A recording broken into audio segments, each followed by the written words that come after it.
Hey, so glad you got here.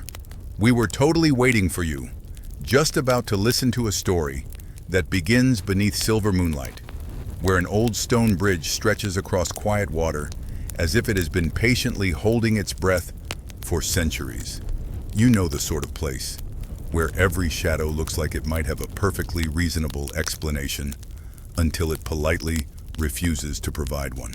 Tonight's tale wanders through forgotten paths, curious villages, and a bridge that has earned far too many whispered stories for something that simply sits there, minding its own ancient business. Somewhere along the way there will be mysteries, unlikely companions, and at least one decision that probably seemed much smarter before sunset. So, before you get comfortable, take a moment to like the video and subscribe, but only if you genuinely enjoy what I do here. And I'd love for you to leave a comment telling me where you're listening from and what your local time is. Now settle in, get comfortable, and just relax. Today's tale starts like this. There was once a man named Elderglen, a traveler whose boots had collected more miles than coins, and whose cloak carried the scent of pine forests, wet roads, and distant hearth fires. He had never considered himself brave. Courage, he often thought, was simply what people called stubbornness after the story ended well. On a cool autumn evening, he followed a narrow road that curled through gentle hills toward the valley of Elderglen. The moon had risen early. Its pale light rested upon every stone, every branch, every blade of grass with surprising kindness, as though the entire countryside had been dusted with powdered silver. Elderglen preferred traveling beneath moonlight whenever the roads allowed it. During daylight, merchants hurried, soldiers questioned strangers, and tax collectors suddenly remembered everyone's existence. At night, only owls seemed interested in his business. The silence suited him. Well, mostly. An owl somewhere above gave a long, dramatic hoot that sounded remarkably judgmental. Elderglen looked upward. "If you've got directions," he muttered to the unseen bird, "now would be an excellent time." The owl, demonstrating the traditional negotiating skills of owls, offered nothing further. He continued walking. The road gradually descended toward a river. Long before he saw the water, he heard it, not roaring, not rushing, simply flowing with the steady confidence of something that had been doing exactly the same job since long before kings argued over maps. Then he saw it, the bridge of Elderglen. It was longer than he expected. 7 graceful arches crossed the river, each built from pale stone worn smooth by centuries of wind and rain. No ivy covered its walls. No banners decorated its sides. Nothing about it seemed particularly extraordinary, except for the light. Moonlight gathered upon the bridge differently. Instead of reflecting away, it lingered. Every stone seemed to glow softly from within. The entire structure looked less like something built by human hands and more like a piece of the moon that had gently settled upon the earth. Elderglen stopped without realizing he had done so. The air felt strangely still. Even the breeze seemed reluctant to disturb the place. Old roads often carried stories. Some bridges collected legends. This one seemed to collect silence. He stepped closer. His boots clicked against ancient stone. One step, then another. The sound echoed farther than it should have, not loudly, simply farther, as though the bridge were politely remembering every traveler who had ever crossed it. Halfway across, he noticed someone standing near the center. The figure had not been there moments earlier, or perhaps it had. Moonlight has an unfortunate habit of making certainty feel rather optional. The stranger wore a long gray cloak. Its hood concealed the face. One hand rested upon the bridge's weathered railing. The other held nothing at all. That somehow felt important. Aldrin slowed. "So," he called gently. "Good evening." The figure remained still. After several long moments, a calm voice answered. "It is. Not unfriendly. Not welcoming either. Merely certain." Aldrin smiled politely. "I hope I'm not interrupting anything." "No." Another pause. "You arrived precisely when someone always arrives."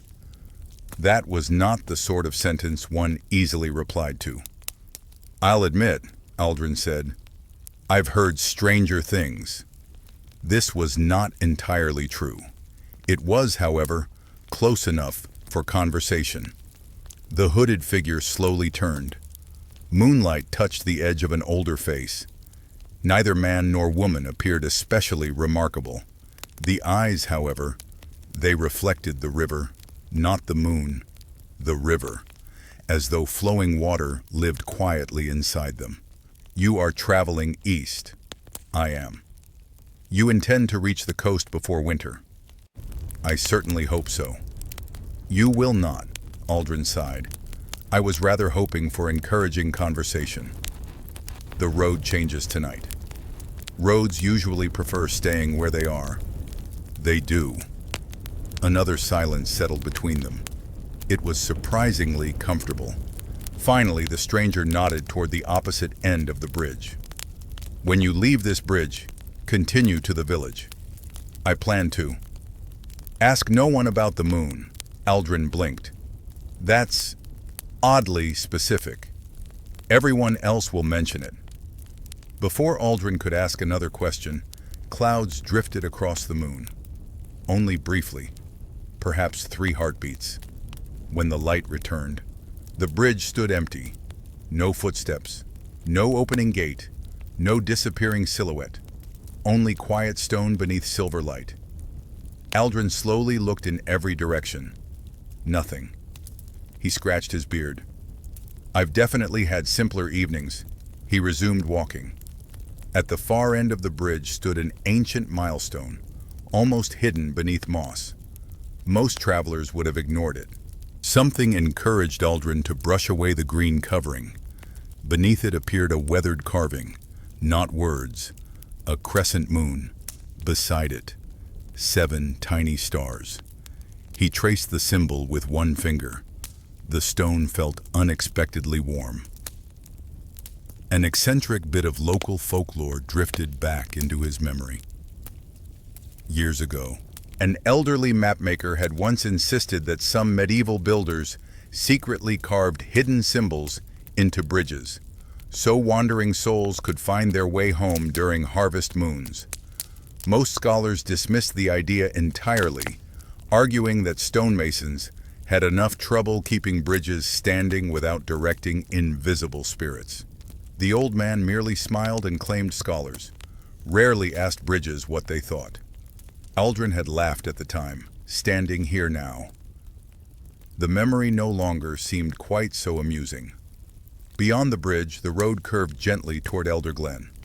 Warm lights flickered from cottage windows. Thin columns of chimney smoke drifted lazily upward. Everything appeared wonderfully ordinary.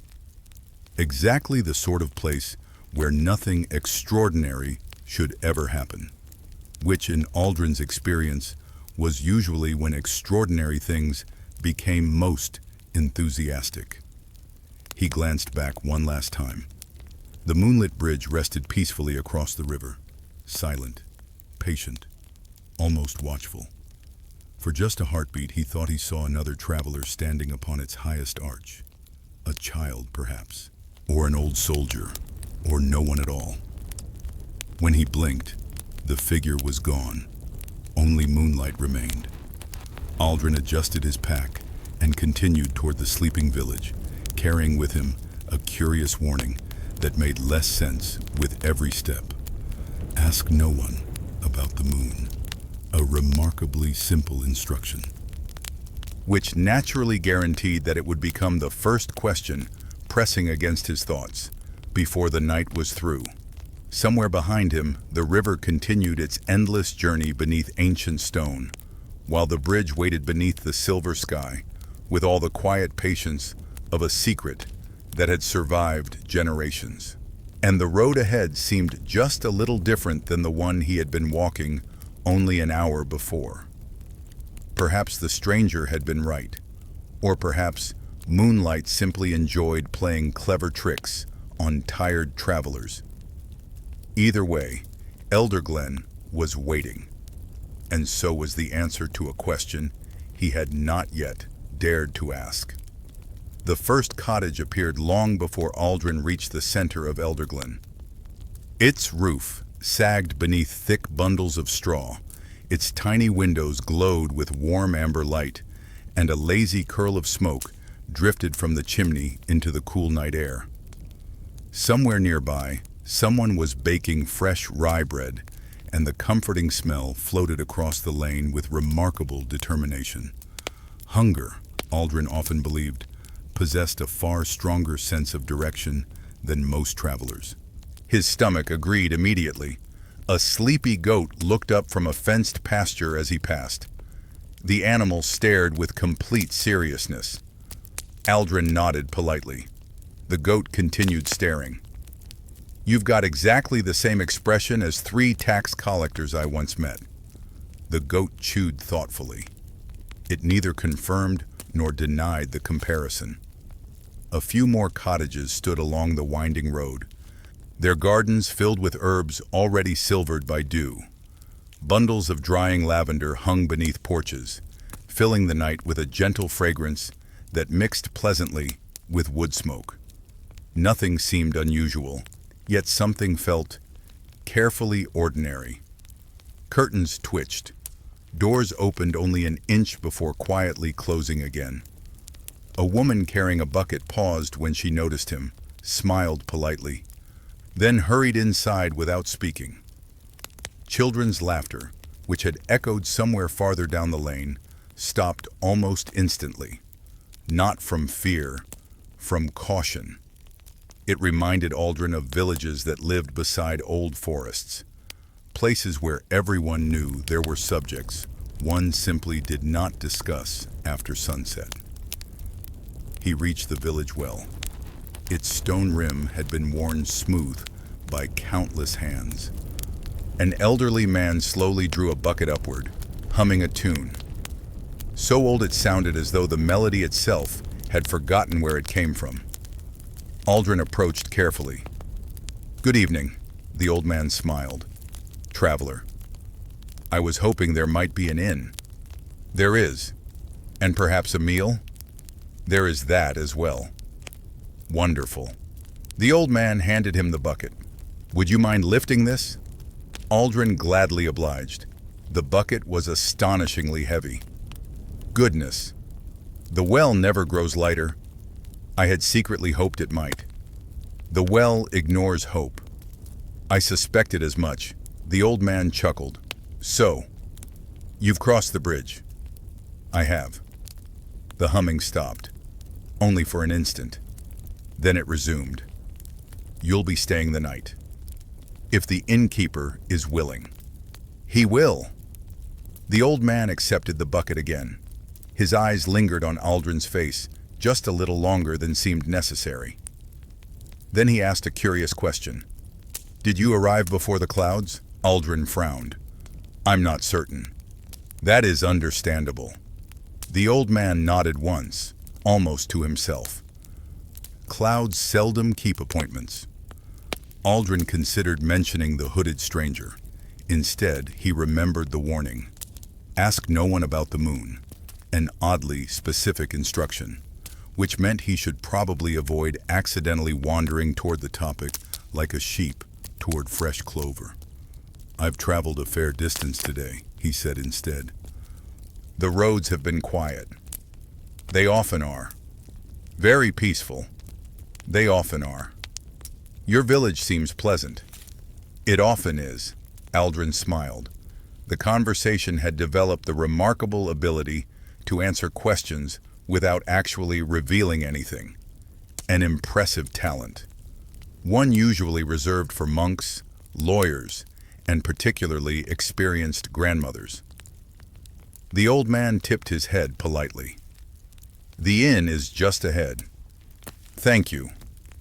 And traveler, yes, sleep before midnight. Is that local custom?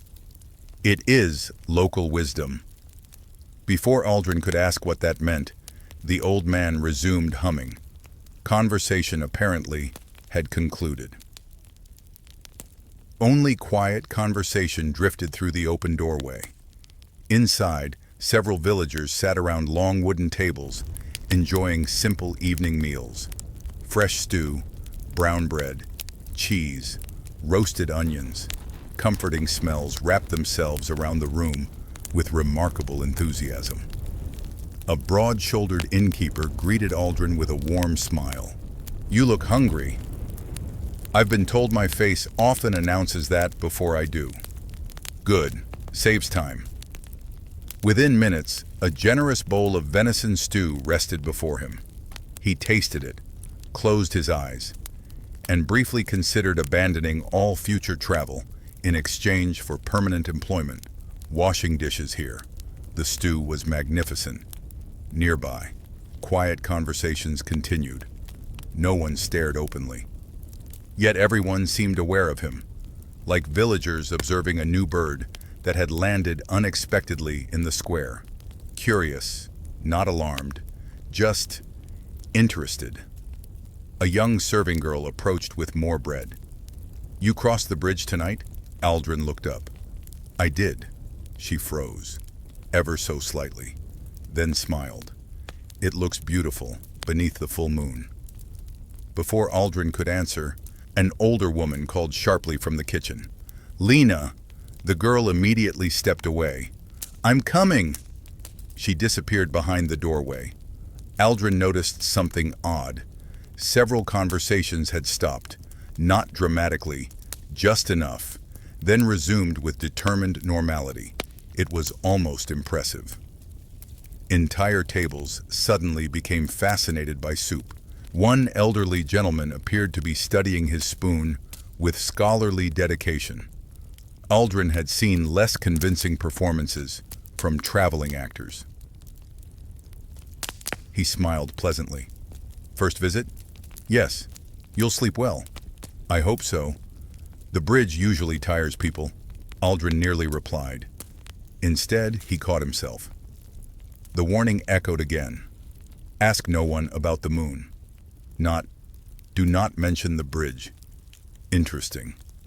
Perhaps there was room for careful conversation. "I imagine many travelers pass through." "They do. And they all cross the bridge. They must." "It has quite a reputation." The shepherd looked directly into the fire. "For being old." "Only old?" "The oldest things usually gather the longest stories." "Reasonable enough. So you've heard stories." "I've heard many."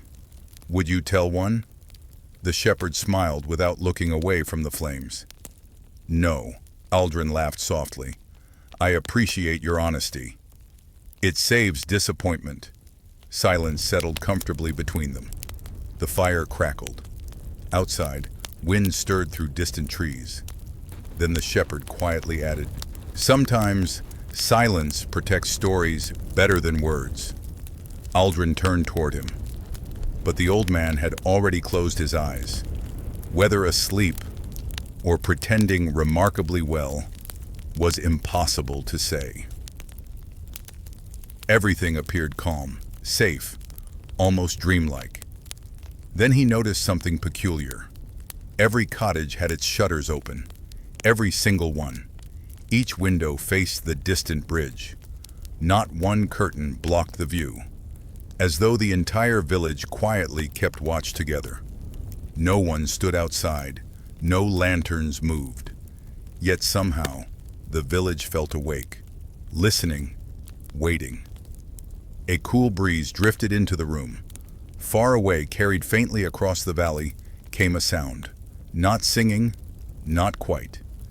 It resembled many quiet voices humming together beneath the wind. Gentle, melancholy, beautiful. Then, one by one, the village shutters closed, not all at once, slowly, almost respectfully. The final window shut somewhere across the square. The humming disappeared. Silence returned. Aldrin remained by the window for several moments. His thoughts circled the stranger's warning. Ask no one about the moon. He hadn't, not directly.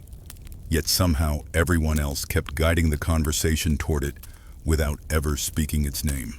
The bridge, the clouds, midnight, open shutters. None of it quite fit together, not yet, but the pieces were gathering. Like stars appearing one at a time before the whole sky quietly reveals its pattern. Aldrin finally extinguished the candle beside his bed. As darkness settled over the room, sleep came surprisingly quickly, and somewhere beyond the village. The ancient bridge waited beneath the patient moon, keeping secrets that even the oldest villagers seemed unwilling to disturb. Aldrin woke before dawn, though not because of any rooster. A rooster would have been straightforward. A rooster, while rude, at least had the decency to be obvious about its intentions. No, Aldrin woke because someone was tapping gently on the outside of his window, his second-floor window. He opened one eye. The tapping came again, soft, patient. Tap, tap, tap. Aldrin lay completely still and considered several possible explanations, most of them unreasonable and all of them unwelcome before breakfast. A branch, perhaps. Except there was no tree beside the inn. A bird, except birds rarely tapped with the delicate rhythm of someone asking to be invited in. A thief, except thieves usually preferred doors, shadows, and not making polite little noises like an embarrassed court musician. He rose slowly, wrapped his cloak around his shoulders, and crossed the room. When he opened the shutters, pale morning mist drifted outside. No one stood there, naturally. Resting on the windowsill was a small white stone. It was smooth, oval, and marked with the same crescent and 7 stars he had seen beside the bridge. Aldrin picked it up. The stone was warm. That was becoming an unpleasantly recurring detail. Below, in the inn-yard, the serving girl Lena was scattering grain for hens. She looked up, saw the stone in his hand, and dropped the grain basket. Every hen immediately made the most of this tragedy. Aldrin leaned out slightly. "Good morning." Lena stared at him, then at the stone, then back at him. "You should speak with Mother Weiseld." "Should I?" "Yes." "Is she your mother?" "No, of course not. That would have been too simple." Lena hurried across the yard, leaving the hens to conduct what appeared to be a small but enthusiastic grain festival. By the time Aldrin came downstairs, the innkeeper was already polishing cups behind the counter with unusual intensity. Aldrin held up the stone. "I found this." The innkeeper glanced at it once. "Then it found you first. That is not as comforting as you may think." "No." "Who is Mother Yezeld?" The polishing stopped. The room grew quieter. Aldrin realized there were only 3 villagers present, and somehow all 3 had become passionately interested in not being part of the conversation. The innkeeper sighed. "She keeps the old orchard." "Does she keep anything else?" "More than most." Aldrin waited. The innkeeper set down the cup. "Follow the lane east until the road splits. Take neither path. Walk between the standing stones instead." "That sounds intentionally inconvenient." "It is." "Excellent. Always nice when directions and danger arrive holding hands." The innkeeper almost smiled. "Do not offer her silver." "I wasn't planning to." "Do not refuse tea." "I rarely do." "And do not pretend you know more than you know." Aldrin tucked the white stone into his pouch. "That may be the easiest instruction I've received so far." The old shepherd by the hearth opened one eye. Many men fail at it anyway. Aldrin bowed lightly. Then I shall attempt greatness by admitting ignorance. A rare beginning. Outside, Elderglen stirred beneath gray morning light. Mist clung to the ground. The village seemed softer now, less guarded, though shutters still faced the valley like sleepy eyes. Aldrin followed the lane east, passing cottages, gardens, stacked firewood, and a black cat sitting on a fence post with the grave authority of a bishop judging soup. At the split in the road, two clear paths waited. Between them stood three weathered stones, each no higher than his waist. They leaned at different angles, as if sharing a private joke. Aldrin stepped between them. The mist thickened immediately. One moment he could see the village roofs behind him. The next, only pale gray air surrounded him. He continued walking. After perhaps 50 paces, the mist thinned. An orchard appeared. Ancient apple trees twisted across a gentle slope, their branches heavy with late fruit, though autumn should have stripped them bare weeks ago. The apples were golden, not yellow, golden. They glowed faintly among dark leaves. Beneath the largest tree sat an old woman in a blue wool cloak, spinning thread from a distaff. Her hair was white as flour. Her eyes were bright as creek water. A kettle steamed beside her on a small iron brazier. "You took your time," she said. "I woke only recently. Not from my perspective." Aldrin stopped before her. "Mother Yseld? That is what people call me when they want something. And when they don't, they mostly avoid me. Efficient." She pointed to a wooden stool. "Sit." He sat. She poured tea into 2 clay cups. The tea smelled of apple peel, thyme, and rain. Aldrin accepted his cup without hesitation. Yseld nodded approvingly. "At least you are teachable." "So I've been told by people who looked disappointed while saying it," she smiled. "Show me the stone." He placed it on her palm. For the first time since he had found it, the stone cooled. Yseld closed her fingers around it. "The bridge has noticed you." "I gathered. Did anyone speak to you upon it?" Aldrin hesitated. "The warning was not to ask about the moon." "I did not ask whether you asked." "Fair. A hooded stranger spoke to me." "What did they say?" "That I arrived precisely when someone always arrives. That I would not reach the coast before winter. That I should continue to the village and ask no one about the moon." Yseld listened without blinking. When he finished, she set the stone on the stool between them. "You met the keeper." "Who is the keeper?" "That depends on when you ask." Aldrin waited. Yseld took a slow sip of tea. The bridge was not built merely to cross the river. Most bridges are. Most bridges are dull.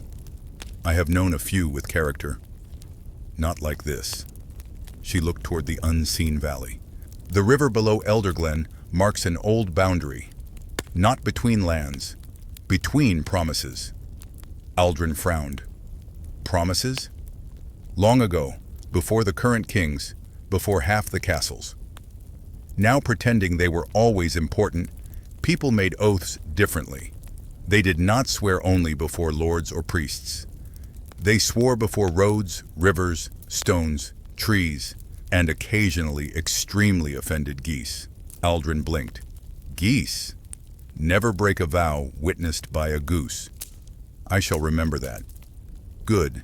It may save your fingers. She leaned back beneath the apple tree. One eccentric custom in this valley was the moon reckoning. Once a year, debts of the heart were confessed beneath moonlight. Not coins, not taxes, regrets, betrayals, unspoken farewells. The little invisible stones people carry until their souls walk crooked. Aldrin's hand moved unconsciously toward his pouch. Yseld noticed. The bridge was made to bear those crossings, from one side of a sorrow to the other. That sounds almost kind. It was. Was. Her face grew still. Kind things can be wounded. The orchard quieted. Even the kettle seemed to steam more softly. The keeper guards what remains of the old oath, Giselle continued. Not a person exactly, not a ghost exactly, more like a duty wearing faces. Why me? Because you crossed when the moon was open. I wasn't aware moons had doors. They don't appreciate being compared to houses. My apologies to the moon. Seld's mouth twitched. You were seen because you carried a question you have not asked. I carry several. One matters. Aldrin looked down at the white stone. The crescent and 7 stars seemed fainter now. What does the bridge want? Giselle folded her hands. To remember what it was built to do. And what happens if it doesn't? Then crossings become endings. The words settled heavily despite her gentle voice. Aldrin thought of the silent figure on the bridge, the village shutters closing, the humming carried by wind. What must I do? Giselle reached into her cloak and withdrew a strip of dark cloth embroidered with tiny silver knots. Tonight, when moonlight touches the bridge again, look for what ordinary eyes ignore. Follow only the signs that appear after the world has stopped explaining itself. That is beautifully useless advice. It is old advice. There is a difference. Is there? Old advice becomes useful after you stop complaining. Aldrin sighed. Naturally. Giselle handed him the cloth. Tie this around your wrist. It belonged to one who crossed and returned. Many don't? She did not answer, which by now, Aldrin understood was very nearly an answer indeed. The morning mist began to lift around the orchard. Far off, the village bell rang once. Giselle gathered her spinning. You may leave by the path behind the pear tree. I thought these were apple trees. So did the pear tree. It has never recovered. Aldrin glanced toward a crooked tree, bearing absolutely no fruit. For reasons he could not explain, he bowed to it. Better safe than impolite. When he turned back, Mother Giselle was no longer beneath the apple tree. Only the kettle remained, steaming gently beside 2 empty cups. Aldrin stood alone in the impossible orchard, the silver-knotted cloth resting in his hand, and understood that whatever had begun upon the moonlit bridge had not ended in the village. It had only learned his name. By the time Aldrin returned to Elderglen, the village had fully awakened into its daytime face. That was the strange thing about villages with secrets. In daylight, they always looked innocent. Women shook rugs from upper windows. Men mended fences, sharpened tools, and argued with stubborn cartwheels. Children chased one another through the square with the breathless seriousness of warriors defending imaginary kingdoms. A baker stood in his doorway, dusted white from head to foot, looking less like a craftsman and more like a loaf that had learned to speak. Aldrin passed through it all, with Mother Giselle's silver-knotted cloth tied around his wrist. No one mentioned it. Everyone noticed. That was somehow worse. Lena nearly spilled a pitcher when she saw him. The old shepherd lowered his pipe and gave a slow nod. The innkeeper, who had been carrying 2 sacks of barley, stopped long enough to say, "You found her. Then, I found an orchard." "That's close enough." "She vanished." "She does." "Is that considered rude here?" "Only if she takes the tea with her." Aldrin glanced toward the hills. "Tonight, I'm meant to look for signs under moonlight." The innkeeper's expression softened, though not with comfort. "Then eat before sunset." "Is that wisdom as well?" "No, that is supper." The advice was difficult to argue with. Aldrin spent the afternoon waiting, which was possibly the slowest form of travel ever invented. He tried walking through the village, but Elderglen offered more silence than answers. He tried asking harmless questions, but the villagers answered around them, like water sliding around stones. He tried napping, but every time he closed his eyes, he saw the bridge glowing beneath the moon. So he sat outside the inn with bread, cheese, and a bowl of thick onion soup, watching shadows lengthen across the square. A curious little fact drifted up from Lena when she brought him cider.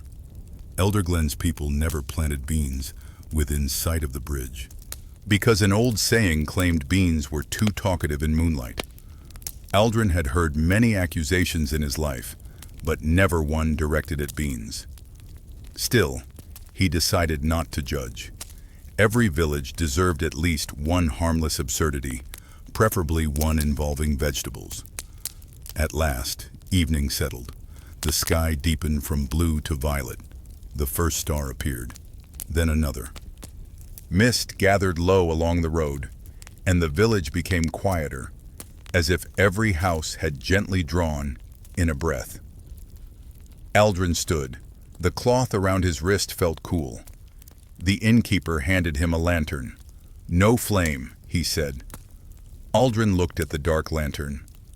"That does limit its primary function." "Carry it anyway." "Is there a reason?" "There usually is after." Aldrin accepted it. The old shepherd watched from beside the door. "Do not chase every glow." "I should chase some glows?" "Follow what waits for you. Avoid what wants to be followed." "That is becoming a local specialty, isn't it? Advice shaped like fog." The shepherd smiled. "Fog gets places." Aldrin set out toward the bridge. Behind him, shutters opened again. One by one. No voices called farewell. No one tried to stop him. That, he decided, was either encouraging or deeply suspicious. Possibly both. Most meaningful things were. The road to the bridge seemed shorter under moonrise. Trees leaned over the path, their branches laced with pale light. Dew silvered the grasses. The river whispered ahead, soft and constant, like someone telling a very old story to themselves. Then the bridge appeared. Moonlight poured over its 7 arches. The stones glowed. But this time, Aldrin saw more. At first, it was nothing obvious. A shimmer on the railing, a faint mark beneath moss, a pale thread of light across the first stones. He raised his wrist. The silver knots on Yiseld's cloth glimmered. A crescent mark appeared on the bridge floor, then another. Small symbols, almost invisible, stretched forward in a winding line. Aldrin stepped onto the bridge. The marks brightened. Not much, just enough. "Follow only the signs that appear after the world has stopped explaining itself," he murmured, still beautifully useless. Also, annoyingly, beginning to make sense. The first mark led to the left railing. There, carved low into the stone, were 3 tiny fish swimming upward, not with the river, against it. The next sign appeared only when he crouched. 7 shallow cuts formed a half circle near the base of the parapet. When moonlight touched them, they resembled stars. He continued. Halfway across, the air changed. The village sounds vanished behind him. The river below seemed louder, though he had not moved closer to it. Then the lantern in his hand flickered, not with fire, with moonlight. A soft glow filled the empty glass. Inside the lantern, pale sparks drifted like sleepy fireflies. Aldrin stopped. Ahead, 3 paths of light formed upon the bridge. One led straight forward. One curved toward the right railing. One slanted toward the edge and seemed to continue downward into open air. "That last one feels rude," he whispered. The straight path shone brightest. Too bright. It pulled at the eye, smooth and easy. The right-hand path pulsed gently like a heartbeat. The downward path barely glimmered at all. Aldrin remembered the shepherd. Avoid what wants to be followed. With a sigh, he turned away from the brightest path and followed the quiet one toward the railing. As he approached, an inscription appeared. The letters were old, narrow, and filled with silver light. He could not read them. Yet somehow, he understood their meaning. Not all crossings move forward. Wonderful, he said softly. The bridge speaks in riddles too. I should have brought a scholar, or perhaps a very patient goat. The right-hand path ended beside a loose stone. Aldrin pressed it. Nothing happened. He pressed harder. Still nothing. Then he stopped, embarrassed by himself, and gently placed his palm flat against it. The stone warmed. A line of light ran through the railing, down the side of the bridge, and beneath the arch. Something clicked below. A narrow stairway appeared where no stairway had been. It descended along the outside of the bridge. Its steps carved into the stone itself, vanishing into shadow above the river. Aldrin leaned over. The water flowed far below, silver and black. That seems unnecessarily dramatic. The lantern brightened. Apparently, dramatic was the evening's chosen road. He stepped carefully onto the stair. The stones held. Down he went, one hand against the cold wall, the other holding the moonlit lantern. The stairs curved beneath the bridge, revealing marks hidden from any traveler above. Crescents, stars, hands, open eyes, a bird with a key in its beak, a crown broken neatly in two, a tiny snail carved with surprising dignity. That, Aldrin thought, had to be intentional. Medieval masons sometimes left secret carvings where no patron would see them. Little jokes, prayers, insults, or portraits of animals who had clearly done nothing to deserve immortality. Perhaps some tired builder, ordered to carve yet another sacred symbol, had decided the bridge also required a noble snail. Aldrin respected the decision deeply. At the bottom of the stair, he reached a narrow platform built beneath the central arch. The river moved below. The underside of the bridge curved above him like the ribcage of some sleeping giant. There, in the stone, waited a door. No handle, no hinges. Only a smooth oval outline marked by a crescent and 7 stars. Aldrin raised the lantern. The pale sparks inside swirled faster. Words appeared across the door. What do you carry that was never yours? The question settled into him. Not in his ears, in his chest. Aldrin thought of his pack, his coins, his knife, the white stone, the cloth, then something older. Rose quietly beneath those thoughts, a promise made beside a dying fire, a letter never delivered, a name he avoided speaking because grief had made it sharp. His hand tightened around the lantern. "Oh," he whispered. The door did not open. Not yet. It waited, patient as the bridge itself. Above him, moonlight spilled through the arches. Below him, the river whispered over hidden stones. And Aldrin understood that the signs had not led him to an answer. They had led him to the first true question. Aldrin stood beneath the bridge with the moonlit lantern in his hand, staring at the question glowing upon the stone door. What do you carry that was never yours? The river below kept whispering. Rivers were very good at that. They could say absolutely nothing for 1,000 years and still sound wiser than everyone else in the room. Aldrin drew a slow breath. He did not answer quickly. That seemed important. Quick answers were useful for market prices, directions, and explaining why one had accidentally insulted a duke's favorite hound. For questions that appeared on hidden doors beneath enchanted bridges, haste felt like poor manners. He thought first of physical things: the white stone, the silver-knotted cloth, The dark lantern, his knife, his pack, his boots. Though honestly, after so many miles, they belonged more to the road than to him. None of these felt right. The question pressed deeper. What do you carry that was never yours? Aldrin closed his eyes. A face appeared in memory, young, laughing, freckled from summer roads. His younger brother, Corin. There it was, the name he had spent 3 years stepping around. Corin had been a messenger in the service of a minor lord who believed himself important because his tower had 3 banners and a very aggressive dining hall.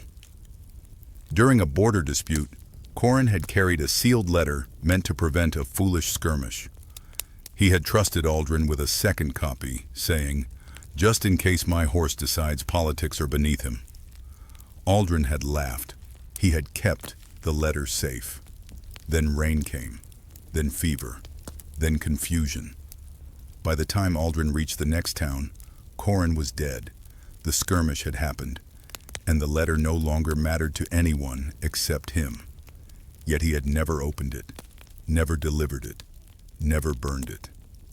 He had carried it all this time, wrapped in oilcloth at the bottom of his pack, as though keeping the thing preserved could somehow keep one small piece of his brother from vanishing.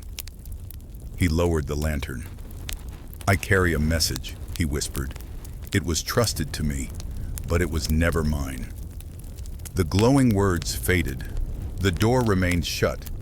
Aldrin swallowed. Of course. The bridge, being old and mystical, apparently objected to partial honesty.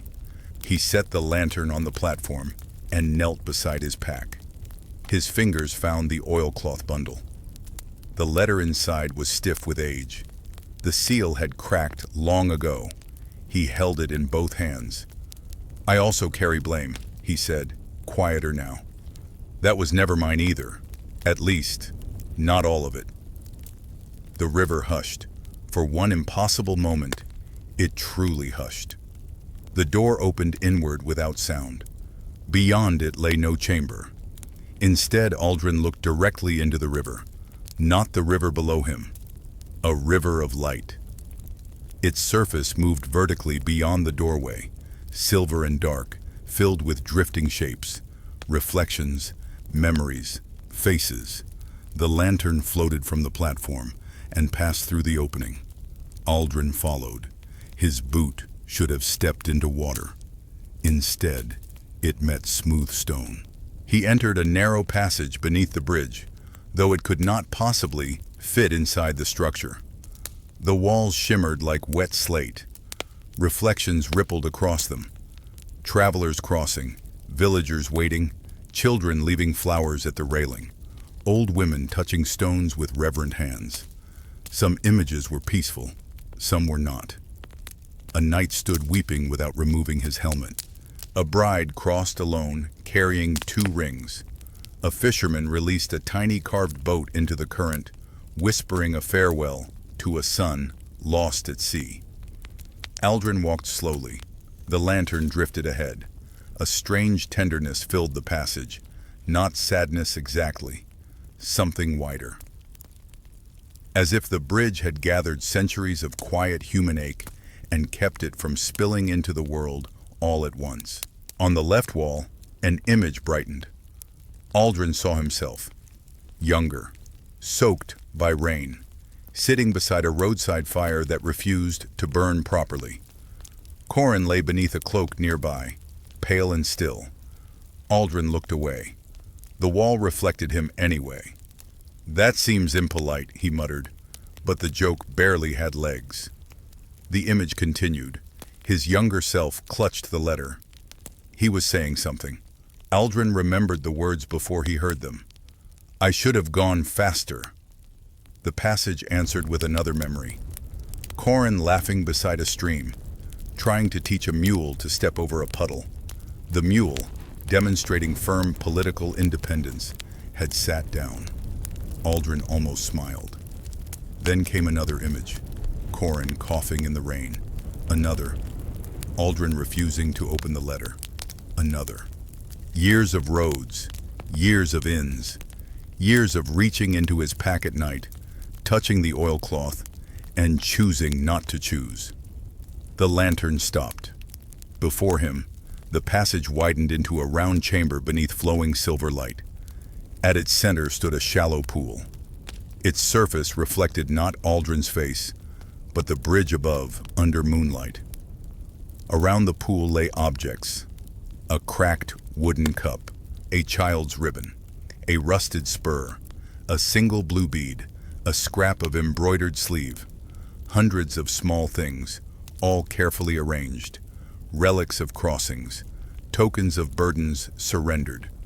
One eccentric old belief, half remembered from monastery margins, claimed that medieval travelers sometimes left worry stones at crossroads, so their anxieties would become too confused to follow them home. Monks disapproved naturally, because monks disapproved of most things not written neatly in Latin. Still, Aldrin could suddenly understand the impulse. Some burdens did feel like they needed to be tricked into staying behind. A voice spoke from across the pool. "You found the lower way."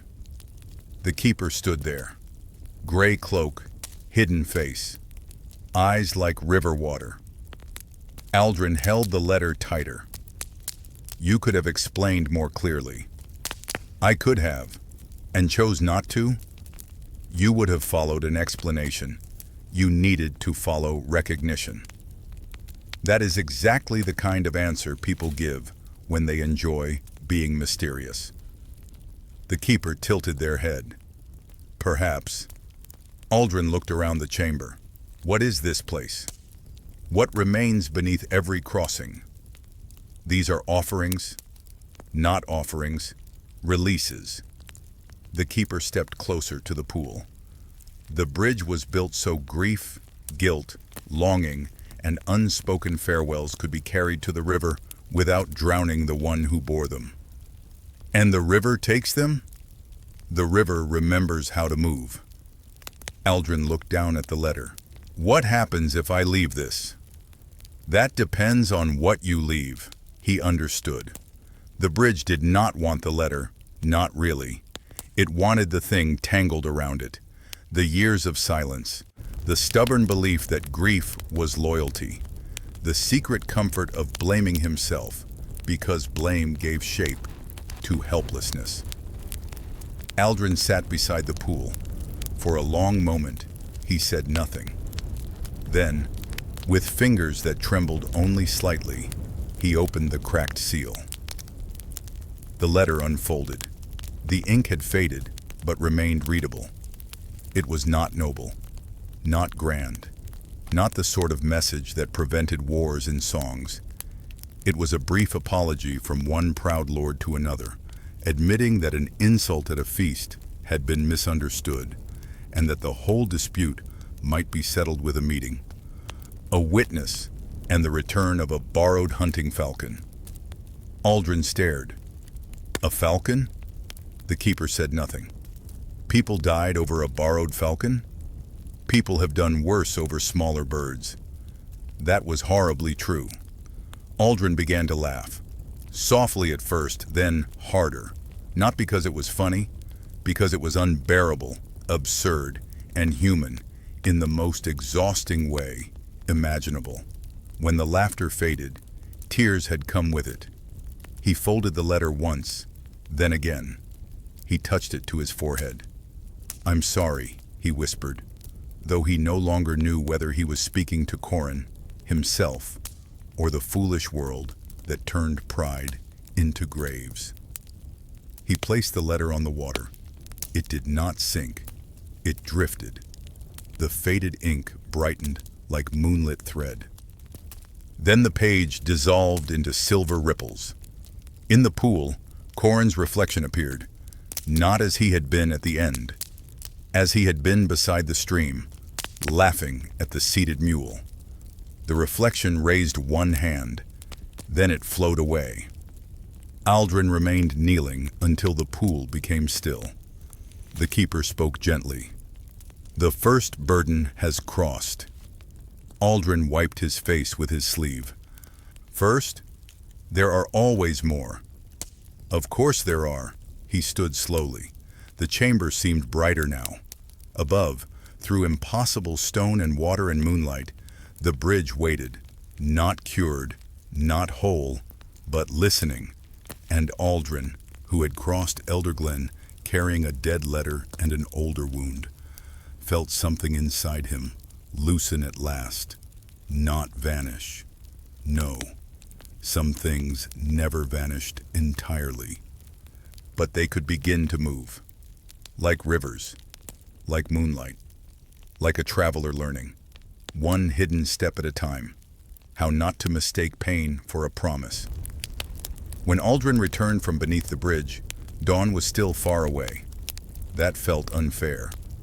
Certain nights should have the courtesy to end after they have rearranged a man's heart, opened secret stone doors, and made him cry over a falcon-related border dispute.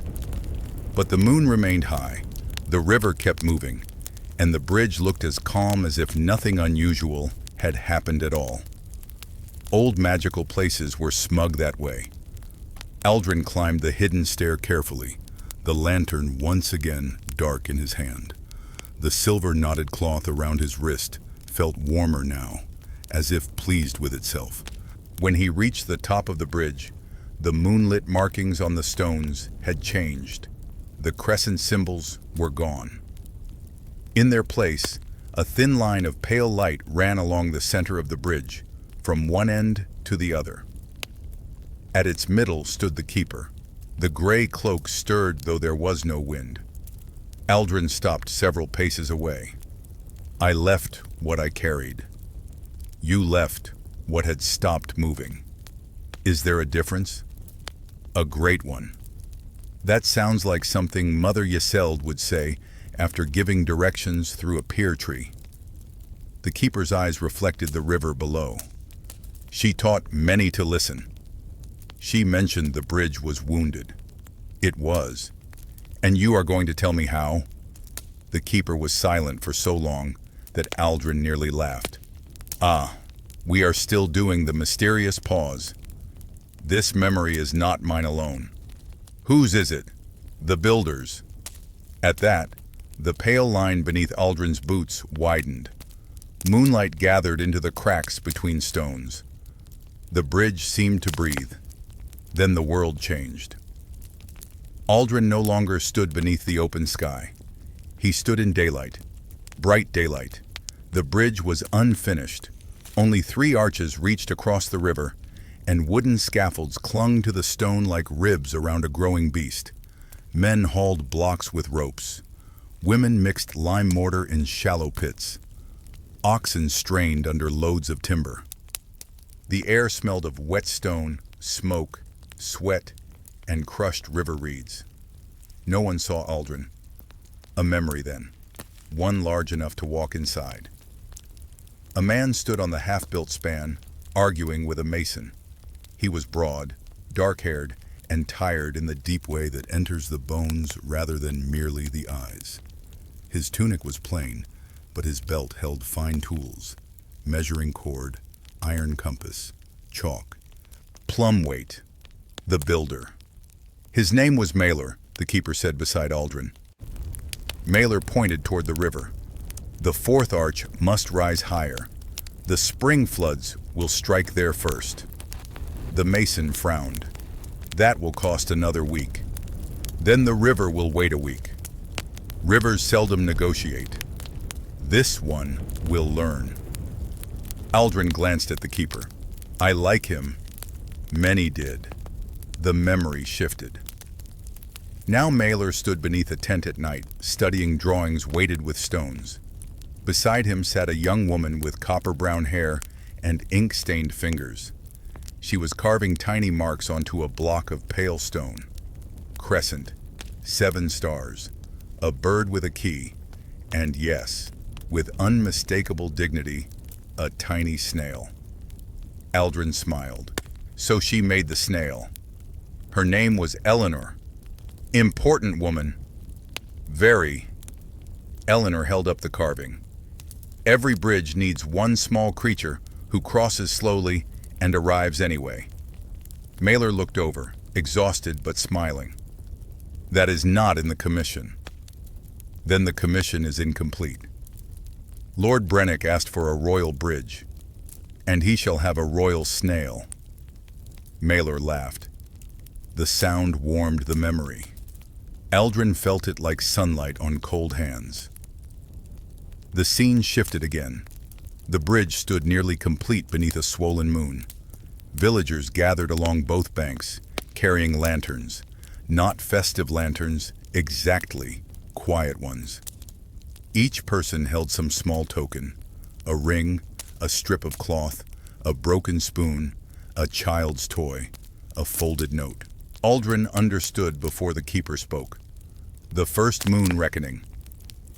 Mailer and Eleanor stood at the center of the bridge. Between them rested a shallow bowl carved from river stone.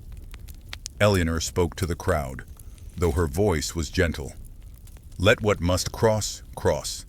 Let what must remain, remain no longer in the heart. One by one, the villagers approached. A widower placed a blue bead into the bowl. A girl left a ribbon. An old soldier laid down a rusted spur. Each token was touched by moonlight, then carried away by a stream of silver that flowed through grooves, carved invisibly into the bridge stones. Aldrin watched, breath held. This was what the bridge had been. Not haunted, not cursed. Made useful by kindness. A place where people could stop pretending that endurance meant carrying everything forever. Then the memory darkened. Daylight returned, harsh and gray. Soldiers stood on the bridge. Their shields bore the mark of Lord Brennick. The same lord, Aldrin guessed, who had commissioned a royal bridge and somehow received a sacred crossing with excellent gastropod representation. Lord Brennick himself rode forward on a black horse. He was narrow-faced, richly dressed, and possessed the expression of a man who had never once apologized to furniture after walking into it. Aldrin disliked him immediately. This bridge belongs to my house, Brennick said. Mailer stood before him, older now by worry if not by years. It belongs to the crossing. It was built with my silver. It was built with many hands. My silver bought those hands. Eleanor stepped beside Mailer. No coin buys an oath once spoken. Brennick smiled. It was not a pleasant thing. Then we shall speak a new oath. Behind him, soldiers dragged forward 3 villagers, bound but unharmed. Aldrin's hands curled into fists. The keeper said softly, "Do not mistake memory for battlefield." I know. He did. Still, knowing rarely stopped anger from arriving with muddy boots. Brennick wanted control, not of stone, but of passage. If sorrow could be crossed, if vows could be witnessed, if old debts could be released without lord or priest collecting authority from the act, then the bridge gave people something power disliked, freedom in private. That, Aldrin thought, was always dangerous to men who loved owning doors. Brennick ordered Mailer to bind the bridge to his bloodline, to make every crossing require permission. Mailer refused. Eleanor refused. Faster, which Aldrin appreciated. The memory blurred. There was shouting, thunder, rain, a ritual broken, not with blood, not with horror, but with betrayal. Brennick placed his signet into the river bowl and declared every grief carried here a debt owed to him. The bridge shuddered. Moonlight withdrew. The river rose. Villagers fled both banks. Mailer ran to the center arch, where the oldest stone had been set. Eleanor followed him, carrying the carved block marked with crescent and stars. Together they placed their hands upon the heartstone. Aldrin could not hear all their words over the storm, but he heard enough. Let the bridge remember mercy. Let no proud hand own what sorrow releases. Let the keeper remain until kindness restores the crossing. Light burst from the stones, not bright, deep, like moonlight rising from underground. When it faded, Malor stood alone. Eleanor was gone. No body, no shadow. Only her carved stone remained, sealed into the bridge beside the hearthstone. Aldrin turned sharply to the keeper. She became the oath. The keeper's silence answered. Malor fell to his knees. Rain poured over him. Brennick's soldiers backed away, frightened by what they had tried to command. The Lord's signet cracked in the river bowl. The bridge survived, but changed, wounded, its purpose buried beneath fear, half-remembered rituals, and generations of silence. The memory shifted one last time. Malor, now gray-haired, carved symbols beneath the bridge, where only moonlight could reveal them. His hands shook, but each mark was precise. Fish against the current. Open eye. Broken crown. Noble snail. He pressed his palm to the stone and whispered, "One day, someone will follow." The memory faded. Night returned. Aldrin stood again on the moonlit bridge of Elderglen, the keeper before him, the river below, the sky bright with watching stars. For a long while, he said nothing. Then he looked down at the stones beneath his boots. She gave herself to keep it free. She gave herself to keep it kind, the keeper said. And Malor? He built the path back. Aldrin touched the silver knotted cloth. Mother Yeseld knew him. She was his apprentice. That made Aldrin close his eyes for a moment. Of course she was. Ancient orchard women did not simply appear from mist without having inconveniently important pasts. What does the bridge need now? The hearthstone remembers the wound more clearly than the vow. How do we change that? The keeper looked toward the village, by teaching it what mercy sounds like again. From far away, faint as breath, came the first note of humming. The villagers were awake, watching, waiting. Aldrin understood then that he had not merely uncovered a secret. He had inherited a task. And like most inherited tasks, it arrived with no useful tools, several impossible expectations, and the strong sense that refusing it would make things significantly worse for everyone. He looked once more across the glowing stones. "All right," he said softly. "Show me where to begin." The keeper did not answer with words. Naturally. By now, Aldrin had begun to suspect that anyone connected to the bridge was physically unable to say a plain sentence while moonlight was available. Instead, the keeper lifted one hand and pointed beyond the far end of the bridge, not toward the village road, but toward the dark edge of Elderglen Wood. Aldrin followed the gesture. The forest waited beneath the moon. Old trees rose shoulder to shoulder, their branches tangled together so thickly that the spaces between them looked like doorways into deeper night. A faint silver mist drifted among the trunks. Somewhere inside, something chimed softly, though there was no bell. "The wood?" Aldrin asked. "The vow was witnessed by more than stone and river." "Of course it was. The forest remembers what people forget. That seems inconvenient for people. It often is." Aldrin sighed and adjusted his cloak. "Is there anything in there that bites?" "Yes." "Wonderful. But not always with teeth." Somehow that was worse. The keeper stepped aside. The pale line running along the bridge bent toward the forest path, glowing faintly on the grass beyond the stones. Aldrin looked down at the lantern in his hand. Moonlight stirred inside it again, dim and sleepy. "Any advice?" The keeper considered. "Be honest." "That sounds simple." "It is not." "Be patient." "Harder." "Do not be afraid." "No, be afraid properly." Aldrin frowned. "I'm beginning to miss the goat." He left the bridge and followed the faint silver path toward the trees. Behind him, The keeper remained still at the center of the bridge. Ahead, the forest breathed with slow, leafy patience. The moment Aldrin stepped beneath the branches, the night changed. The river faded. The bridge vanished behind a curtain of mist. The air smelled of damp bark, crushed fern, and wild mint. Moonlight spilled through leaves in broken patches, each one bright as a coin. Small blue moths drifted between the trunks, their wings glowing faintly. Then the path split into three.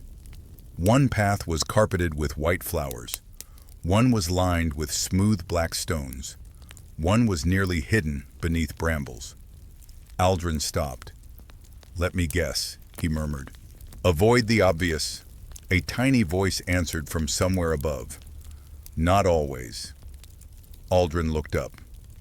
Sitting on a branch was a creature no taller than his forearm.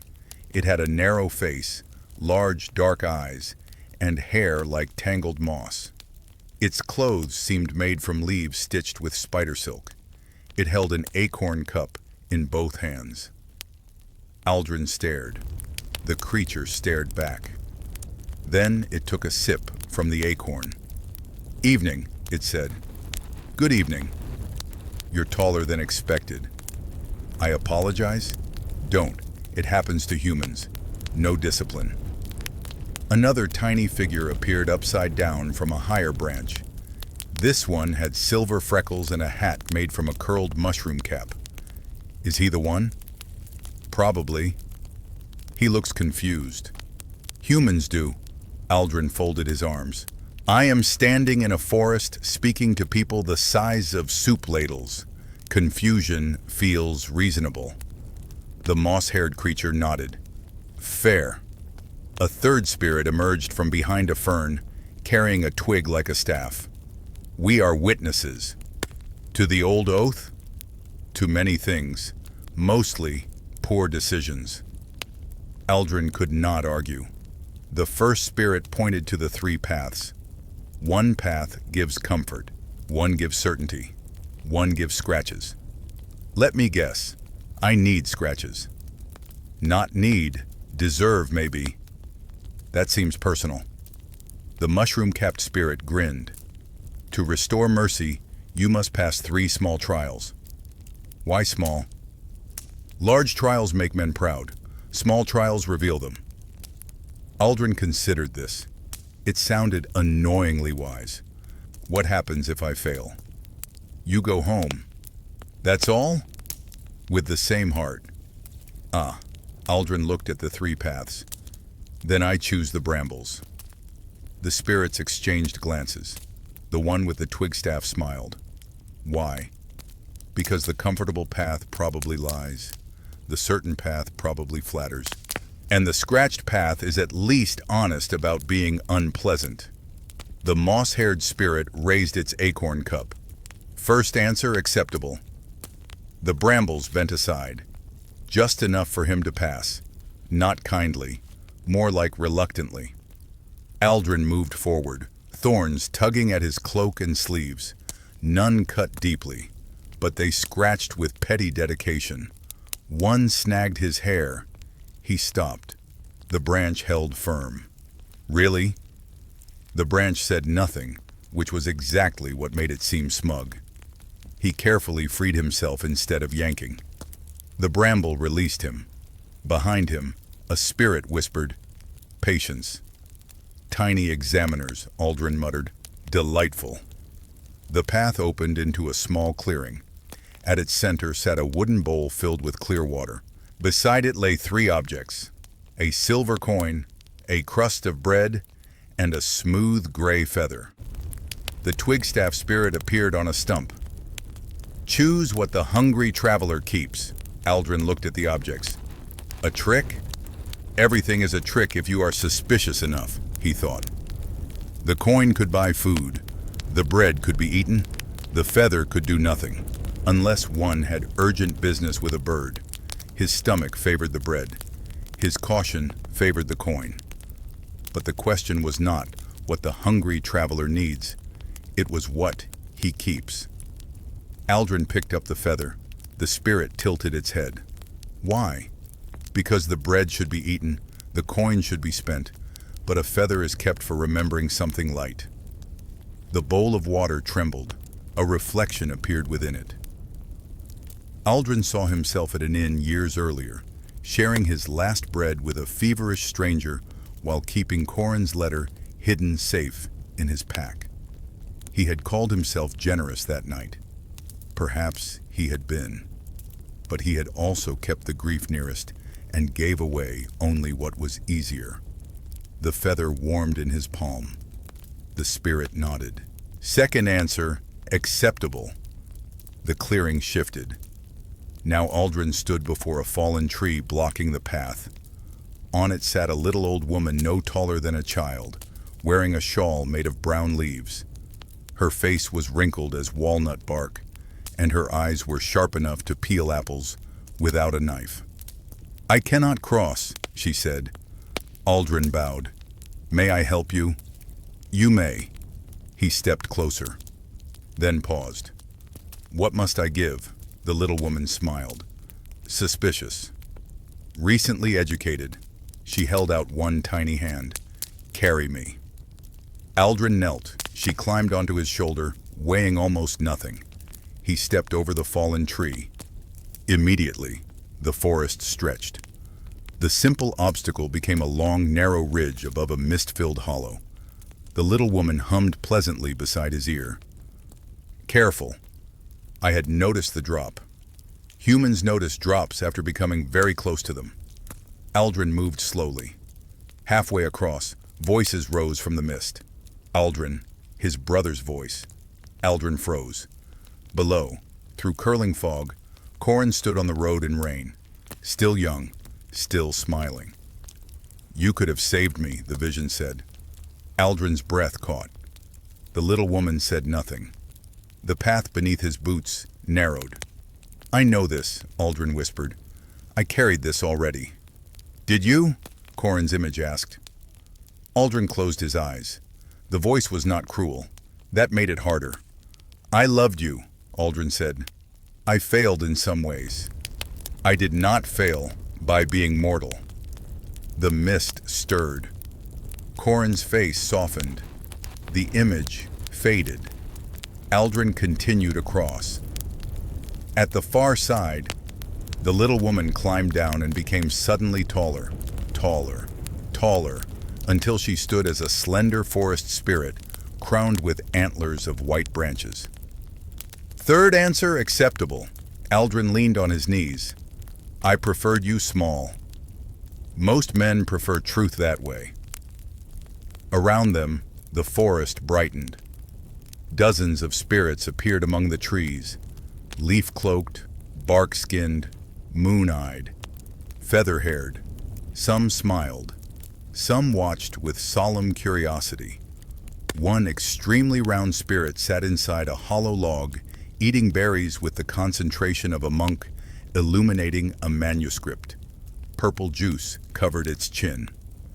Aldrin bowed to them all, because when surrounded by woodland beings, politeness seemed cheaper than regret. The antlered spirit approached. "The bridge forgot mercy because men taught it ownership." "I know. You seek to teach it again." "I think so."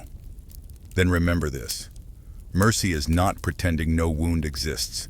Mercy is refusing to make the wound a throne." The words settled into him. A strange calm followed. The spirits began humming. It was the same melody Aldrin had heard from the village, but older here, richer, threaded with leaves and water and moonlit air. The moss-haired spirit returned and placed something in Aldrin's hand. A seed, tiny, silver. "Plant this where stone listens." "On the bridge?" "Beneath the heart." "What will it grow?" "That depends on what feeds it." "Water, truth, sun, kindness, manure." The spirit looked offended. Aldrin raised both hands. "Forgive me. Farmer habits." A few spirits giggled like raindrops. The antlered one pointed back through the trees. "Go. The village will soon remember aloud. The mist parted, revealing a path toward distant lantern light. Aldrin tucked the silver seeds safely into his pouch. As he walked, the forest sounds softened behind him. No grand farewell, no thunder, no dramatic prophecy shouted through branches. Only the faint rustle of leaves, the smell of mint, and one tiny voice calling, "Mind the beans!" Aldrin smiled despite himself. When he emerged from Elderglen Wood, the bridge lay ahead beneath moonlight, and beyond it, the village glimmered with open shutters. He had entered the forest carrying questions. He left carrying a seed, scratches, and the uncomfortable suspicion that patience might be less boring than he had always believed. Aldrin returned to Elderglen just as the village bells began to ring. Not loudly, not with the bold iron confidence that announced weddings, fires, or somebody's cow making poor life choices in a vegetable garden. These bells sounded soft, muffled, almost careful. One note, then another, then silence. Across the village, doors opened. People stepped into the moonlit streets, carrying lanterns that were not yet lit. Men, women, children, elders, all moving quietly toward the square, as if answering a call older than habit. No one spoke above a whisper. Even the goats seemed unusually respectful, which Aldrin considered suspicious, but welcome. Lena found him near the well. "You came back." "I've been doing that more often than expected." She saw the scratches on his cloak. "The wood tested you?" "It had opinions. It usually does. Also, someone told me to mind the beans." Lena nodded solemnly. "Good advice." Aldrin decided not to ask. The villagers gathered in the square, each holding a small lantern made of thin horn panels and willow frames. None burned with flame. Instead, each contained a pale pebble marked with a crescent. When the moon rose clear of the clouds, the stones began to glow. One by one, soft lights bloomed, the square filled with silver lanterns. No music played, yet the people began moving together in a slow procession toward the bridge. Aldrin walked among them, careful not to disturb the hush. A little boy beside him carried a lantern shaped slightly crooked, its frame leaning to one side. "Made it yourself?" Aldrin whispered. The boy nodded proudly. "It looks brave." "It looks like a turnip," the boy whispered back. "A brave turnip," the boy smiled. At the front of the procession walked Mother Yseld. She wore the same blue cloak, though now silver embroidery glimmered along its hem. In one hand she carried a staff of applewood. In the other, a lantern larger than the rest, its panels painted with 7 stars. The villagers reached the bridge but did not step onto it. Instead, they formed a long crescent along the riverbank. Aldrin stood beside the old shepherd. "What is this?" he asked softly. "The Festival of Silent Lanterns." I gathered the lanterns. "And the silence? For what words cannot carry?" Across the river, the bridge shone beneath moonlight. The keeper stood at its center. Everyone saw the figure. No one seemed surprised. That, somehow, made the sight even stranger. Mother Yseld raised her staff. The humming began, soft at first, a single note from the elders, then another from the children. Then the whole village joined, weaving the melody Aldrin had heard through shutters and forest leaves. No words, only breath and tone, gentle as wool drawn through fingers. The lanterns brightened. Aldrin felt the silver seed in his pouch grow warm. Yseld turned to the villagers and bowed her head. Then, one by one, they approached the riverbank, not crossing. Not yet. Each person held their lantern over the water for a moment, allowing its reflection to tremble below. An old woman touched her lantern and wept silently. A young man closed his eyes as though listening to someone far away. Lena stepped forward with both hands wrapped around her lantern, her face solemn and pale. Aldrin realized then that the festival was not memory only. It was practice. The villagers did not understand everything, perhaps, but their bodies remembered, their hands remembered, their songs remembered. Traditions can survive. Long after explanations die, like candles kept glowing in rooms. No one admits are still occupied. The old shepherd leaned close. Each year, we bring light. Each year, we do not cross. Why not? Fear. Of the bridge? Of what crossing asks? Aldrin looked toward the center arch. The keeper stood perfectly still. The bridge needed mercy. The village had kept the shape of mercy, but not the courage of it. A curious custom surfaced in Yseld's chantless ceremony. Every lantern had to be made by the one who carried it, and if it came out ugly, crooked, or slightly alarming, all the better. Elderglen believed a perfect lantern tempted pride, while a flawed one let humility sneak in through the drafty bits. Aldrin found this sensible. Most souls, like lanterns, were held together by uneven joints and unreasonable hope. Then Yseld looked directly at him, not inviting, not commanding, simply making room. The villagers turned. Aldrin swallowed. "Oh good," he murmured. "Public participation." The old shepherd gave him a small nudge. Aldrin stepped forward. He had no lantern of his own. Only the dark lantern from the innkeeper, still empty of flame. He lifted it. The silver seed in his pouch flared. A thin light spilled through the lantern glass, bright enough to paint his hands pale. Gasps passed through the crowd.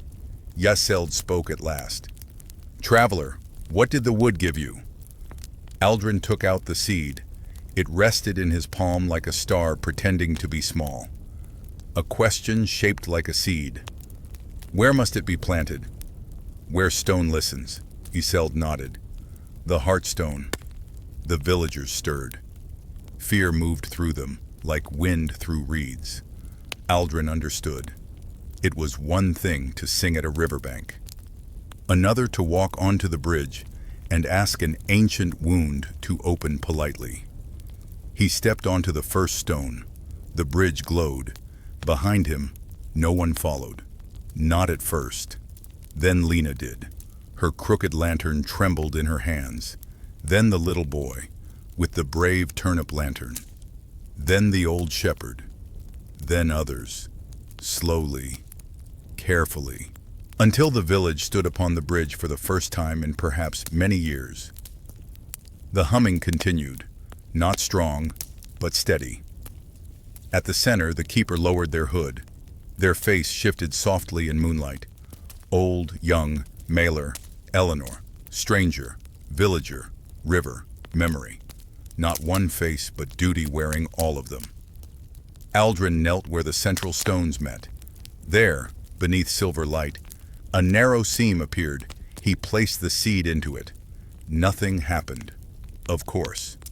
Because ancient magic apparently enjoyed dramatic pauses almost as much as owls enjoyed judgment. Then Lena stepped beside him and held her lantern over the seam. The little boy followed. The shepherd, Yseld, one by one. Every villager extended their lanterns until the heartstone was surrounded by trembling silver light. The seeds sank into the stone. A sound passed through the bridge. Not cracking, not breaking, remembering. The 7 arches shone from beneath, and the river reflected 1,000 tiny moons. For one breath, Aldrin saw Mailer standing at the far end, smiling through tears. Beside him, Eleanor placed one hand upon the bridge, her copper hair bright as autumn leaves. Then they were gone. The villagers continued humming. But now, beneath the hum, Aldrin heard something else. The bridge answering, low, gentle, alive with old kindness. Mother Yseld closed her eyes. "The festival is no longer silent," she whispered. Aldrin looked around at the lantern-lit faces.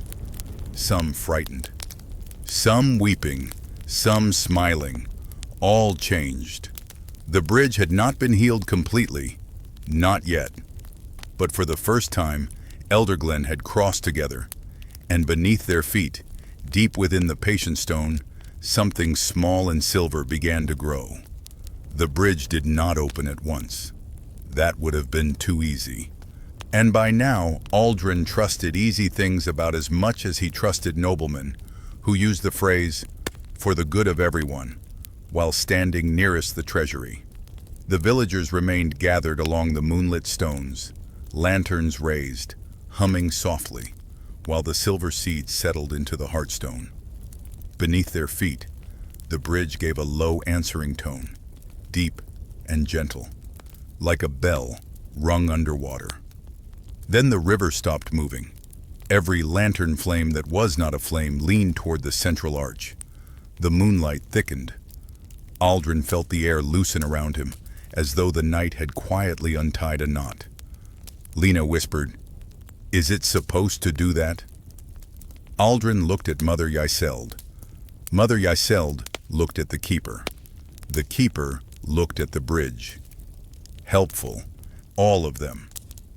"I suspect," Aldrin said softly, "that we are about to find out." The stones ahead shimmered. The far half of the bridge grew longer, not by moving, not by stretching, simply by becoming more than it had been a moment before. The 7 arches reflected in the river, but the reflection no longer matched the bridge above. Below, the arches were made of white branches, blue fire, and stars caught like dew in spiderwebs. The water showed another road, another sky, another moon, larger, lower, silver as a coin left on a dead king's tongue. The humming faltered. The old shepherd gripped his crook. Mother Yseld lifted her applewood staff. "Hold the note." The villagers obeyed. Their voices steadied. The bridge answered again. At the center, where Aldrin had planted the seed, a narrow doorway rose from moonlight itself. It had no wood, no iron, no frame, only an opening shaped like an arch. Beyond it stood a world that seemed both forest and dream. Tall grasses bent beneath a wind. No one felt. Pale deer moved among black trees with leaves like glass. Lanterns drifted in the air without strings.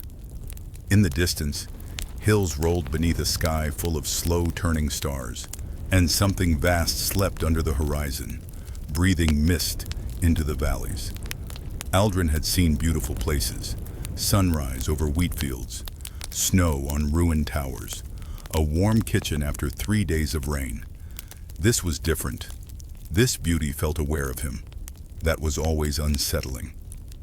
A tiny voice near his boot said, "Well, go on." Aldrin looked down.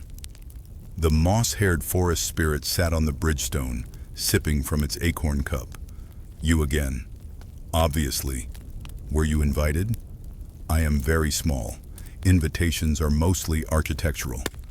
The mushroom-capped spirit appeared beside Lena's lantern.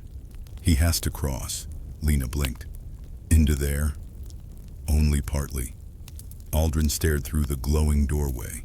Partly is one of those words people use when they want trouble to sound polite. The keeper approached. "The bridge is opening the old passage." "To where?" "To the realm that first witnessed the oath." "The forest spirit's home?" "One name for it." "And other names?" "Unwise to say loudly." "Comforting."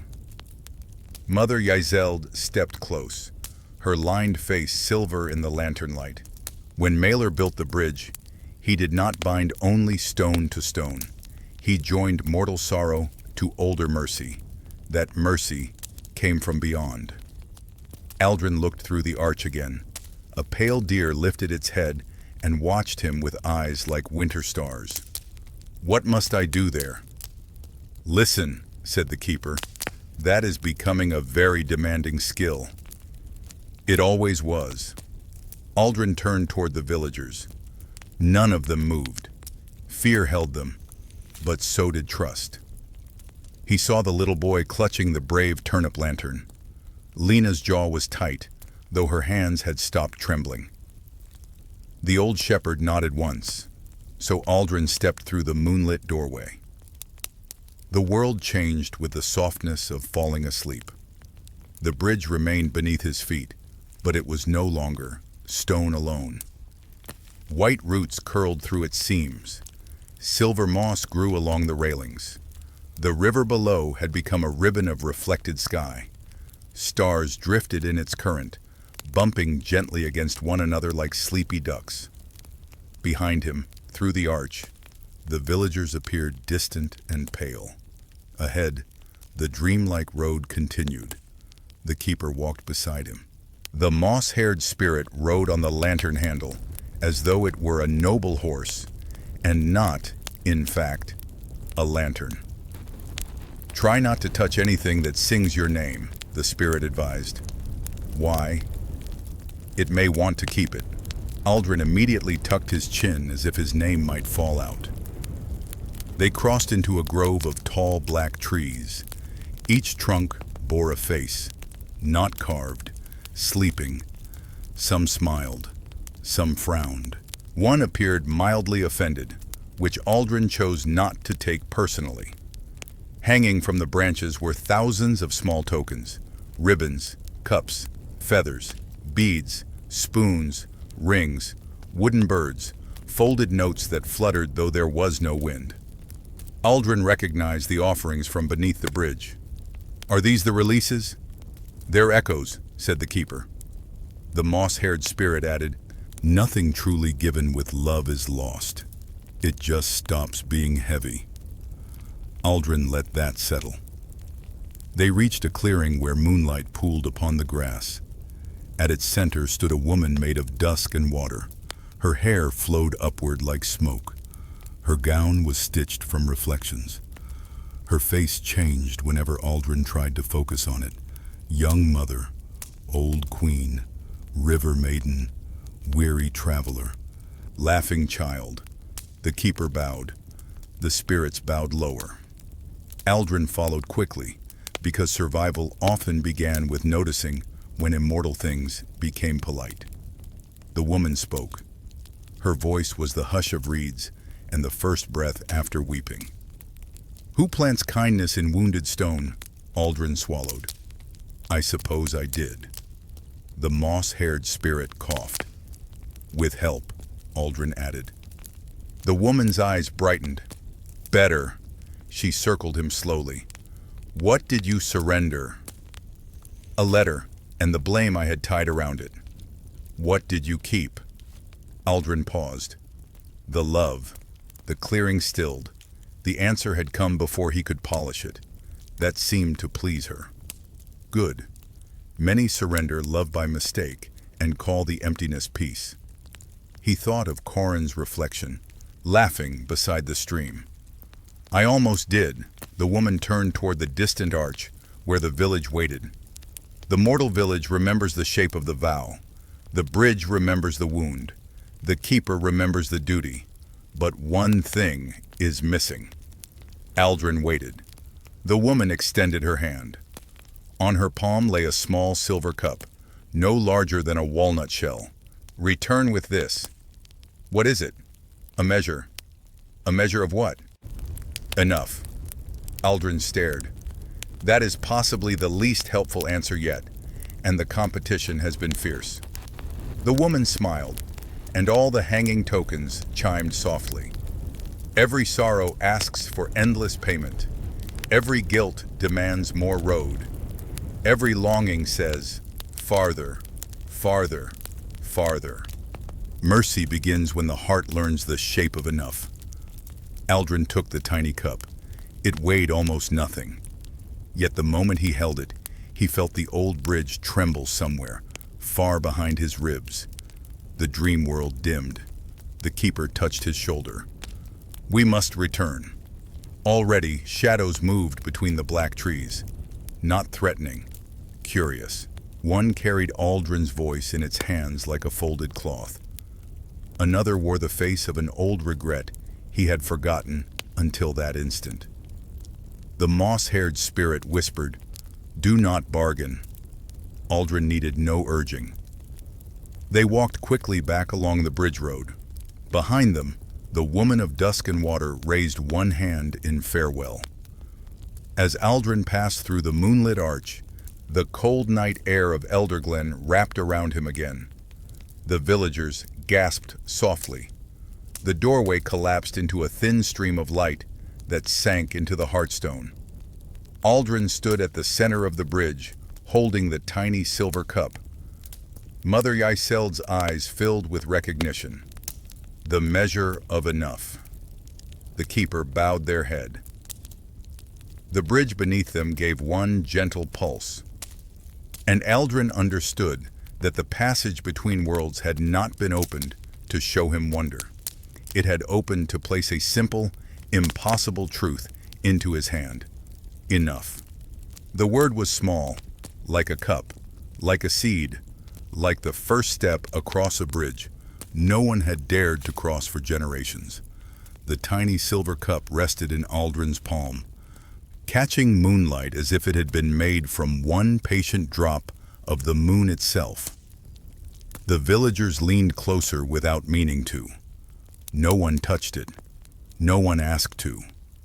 Even the little boy with the brave turnip lantern seemed to understand that some objects were not decorations, not treasure, and absolutely not the sort of thing one should put in a pocket just because it looked shiny. A lesson several kings could have benefited from learning before breakfast. Mother Yseld stepped onto the hearthstone. Her staff tapped once. The bridge answered with a quiet tone. "The measure has returned," she said. The words moved across the villagers like wind through wheat. Some looked relieved. Others looked frightened. Aldrin noticed the old shepherd closing his eyes. Lena whispered, "Does that mean we can cross again?" The keeper stood nearby, hood lowered, face shifting softly between ages and memories. "Yes," the keeper said. A murmur rose. Then the keeper continued, but not unchanged. That silenced everyone nicely. Aldrin looked down at the cup. "Of course there is a price." Mother Yseld glanced at him. "Not price. Balance. That is what people call a price when they want it to sound spiritual." She almost smiled. "Sometimes." The keeper lifted one hand toward the far side of the bridge. Moonlight gathered there, forming a pale line across the stones. "Every true crossing requires release." Aldrin thought of Corin's letter dissolving in silver water. What kind of release? The kind each heart already knows. The villagers shifted uneasily. The old shepherd opened his eyes. "For years we brought lanterns but did not cross," he said, "because we feared the bridge would take what we loved." Mother Yseld shook her head. "The bridge was never meant to take love." Aldrin looked at the tiny cup. "It takes what love has become tangled in." "Yes," said the keeper. Aldrin understood enough to feel uncomfortable, which, he had learned, was usually the first sign of being asked to grow as a person. Highly inconvenient, best avoided when possible. Sadly, moonlit bridges rarely accepted avoidance as a long-term strategy. Mother Yseld held out her hand. Aldrin placed the measure of enough upon her palm. She turned toward the villagers. "The old crossing must be remembered by one who chooses freely." No one moved. That was understandable. Volunteering for ancient ritual work at midnight was not a habit most sensible people developed. Then Lena stepped forward. Her crooked lantern glowed against her chest. "I will." The innkeeper, who had followed the procession silently, drew in a sharp breath. "Lena," she looked back at him, "I am old enough. You are 16.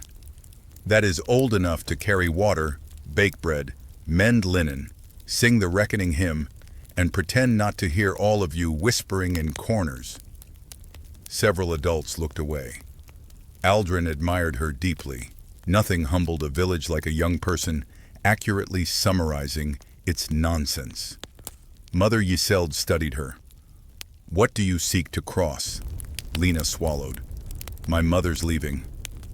The bridge grew very still. The innkeeper lowered his head. Lena continued, her voice trembling but clear. "She went north when I was 7. Everyone says she had reasons. Everyone says she loved me.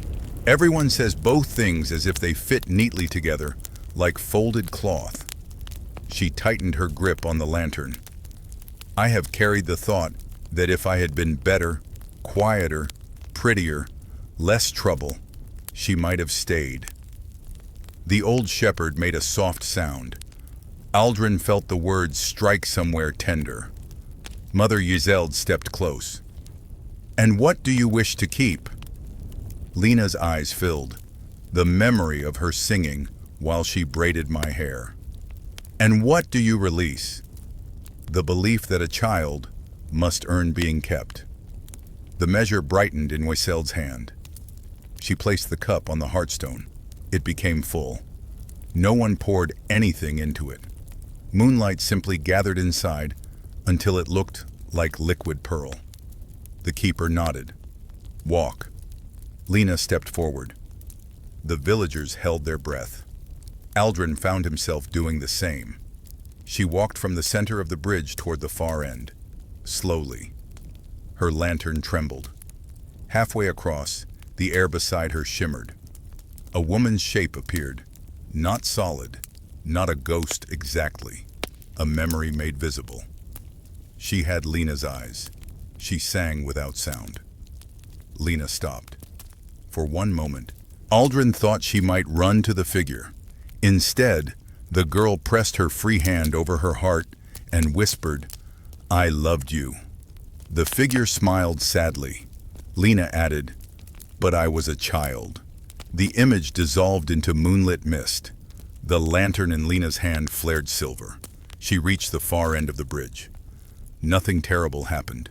No thunder, no collapse, no dramatic curse leaping from the river like an offended fish.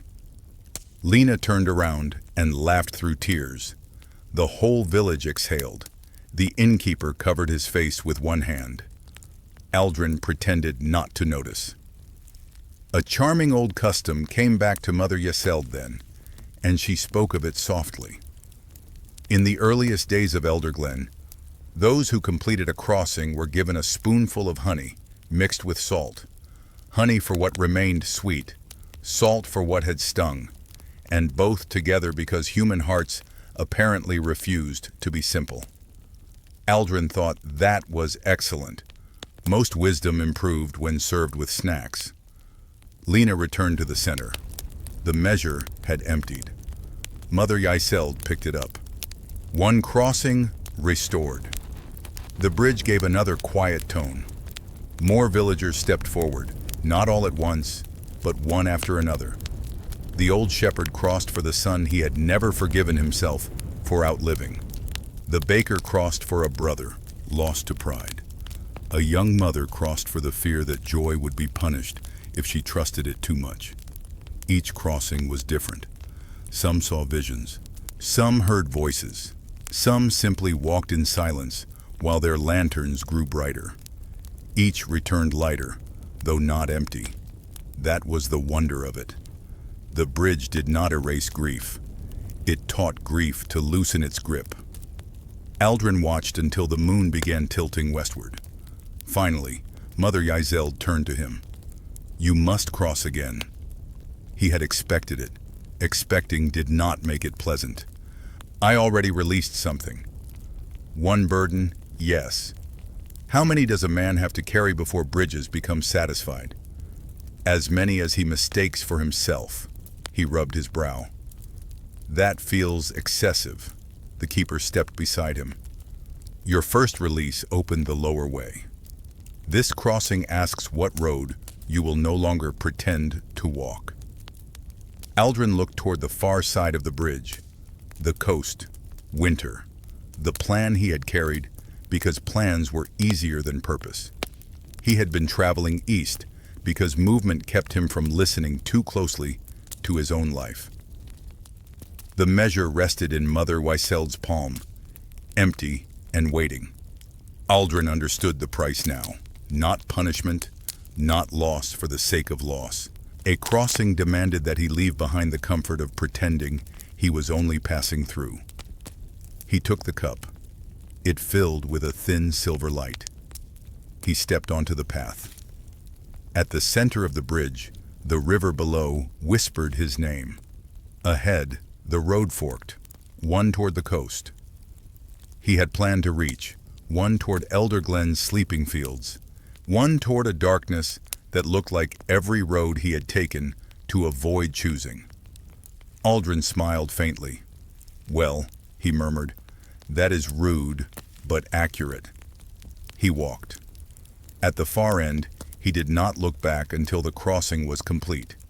When he turned, the measure had emptied, and the road to the coast, though still visible, no longer pulled at him like an order. For the first time in years, Aldrin stood still without feeling trapped. Aldrin remained at the far end of the bridge, breathing in the quiet after his crossing. For a little while, everything felt almost peaceful. Naturally, that meant trouble was stretching its legs nearby. The villagers stood beneath the fading moonlight, lanterns glowing softer now, faces tired and damp with tears. The bridge hummed gently beneath them, no longer wounded in quite the same way. Even the river seemed calmer, slipping under the arches, like a cat pretending it had never knocked anything off a shelf. Then the temperature dropped, not autumn cool, not night cold, something sharper. Lanterns flickered. The silver light inside the measure of enough turned gray. Mother Giselle straightened. The keeper turned toward the western road. Aldrin followed their gaze. A shadow stood at the village end of the bridge. It had the shape of a man, but not the patience to hold it properly. Its edges shifted like smoke. Its head was crowned by something that might once have been antlers, or branches, or a broken noble's circlet. Wherever moonlight touched it, the light thinned. Lena whispered, "What is that?" Mother Yisel's voice was low. "A debt that learned to walk." The shadow moved onto the bridge. No footsteps sounded. The villagers backed away. Aldrin felt the silver-knotted cloth tighten around his wrist. The keeper stepped forward. "You were denied passage." The shadow's voice came like dry leaves dragged across stone. "I was denied ownership." Aldrin's stomach sank. "Lord Brennick?" "Not the Lord," Mother Yaseld whispered. What remained of his hunger? The shadow turned its hollow face toward Aldrin. "You opened what was closed. I've been criticized for that before. You restored crossing, with considerable supervision. Then I shall cross." The bridge darkened beneath the shadow. Aldrin understood suddenly. This was not a ghost-seeking peace. It was an old claim, an appetite from the broken oath, still trying to possess what should never belong to one hand. The keeper raised an arm. "You may cross only by release." "I release nothing. That is why you cannot pass." The shadow stretched taller. Behind Aldrin, villagers clutched their lanterns close. The old shepherd stepped beside Lena. The innkeeper placed one broad hand on her shoulder. Aldrin looked at the measure in Mother Weiseld's grasp. What happens if it forces passage? "The bridge remembers the wound," Giseld said. "It may mistake strength for right." "That sounds bad." "It is bad. Refreshing clarity. Hate the situation. Appreciate the language." The shadow surged forward. The first arch groaned. Lanterns flared, then dimmed. Aldrin felt a pull inside his chest, as if every regret he had loosened now had hands reaching for it again. The shadow spoke to the villagers. "Bring me what you released. Your griefs are mine. Your guilt is mine. Your debts are mine." A few lanterns trembled violently. One elderly woman began to sob. Aldrin stepped between her and the shadow. "No." The shadow paused. Such a small word. It looked almost offended by the simplicity.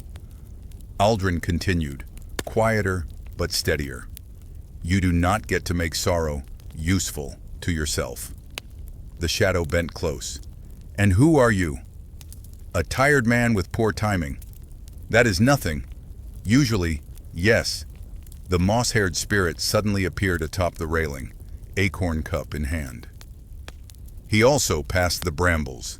The mushroom-capped spirit popped up beside it, and chose the feather.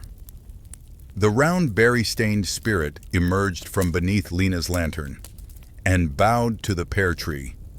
Aldrin blinked. "You saw that?" "Everyone saw that," said the moss-haired spirit. The shadow recoiled slightly from the spirit's glow. A curious old superstition, Aldrin remembered, claimed that shadows feared laughter because laughter proved a soul still had windows. Scholars preferred grander explanations, naturally, involving vapors, humors, and other words that made ignorance wear a fancy hat. But standing there, Aldrin thought the peasants might have understood the matter better. The spirits began to hum.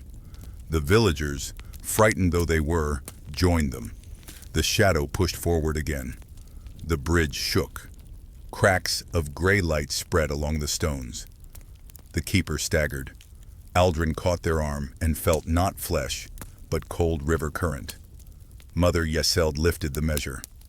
"It must be offered a crossing." Aldrin stared at her. "You cannot be serious." "Mercy refuses ownership. It does not refuse truth." "That thing wants to devour the bridge." "Yes." "And we invite it?" "We invite it to release what it is." The shadow laughed.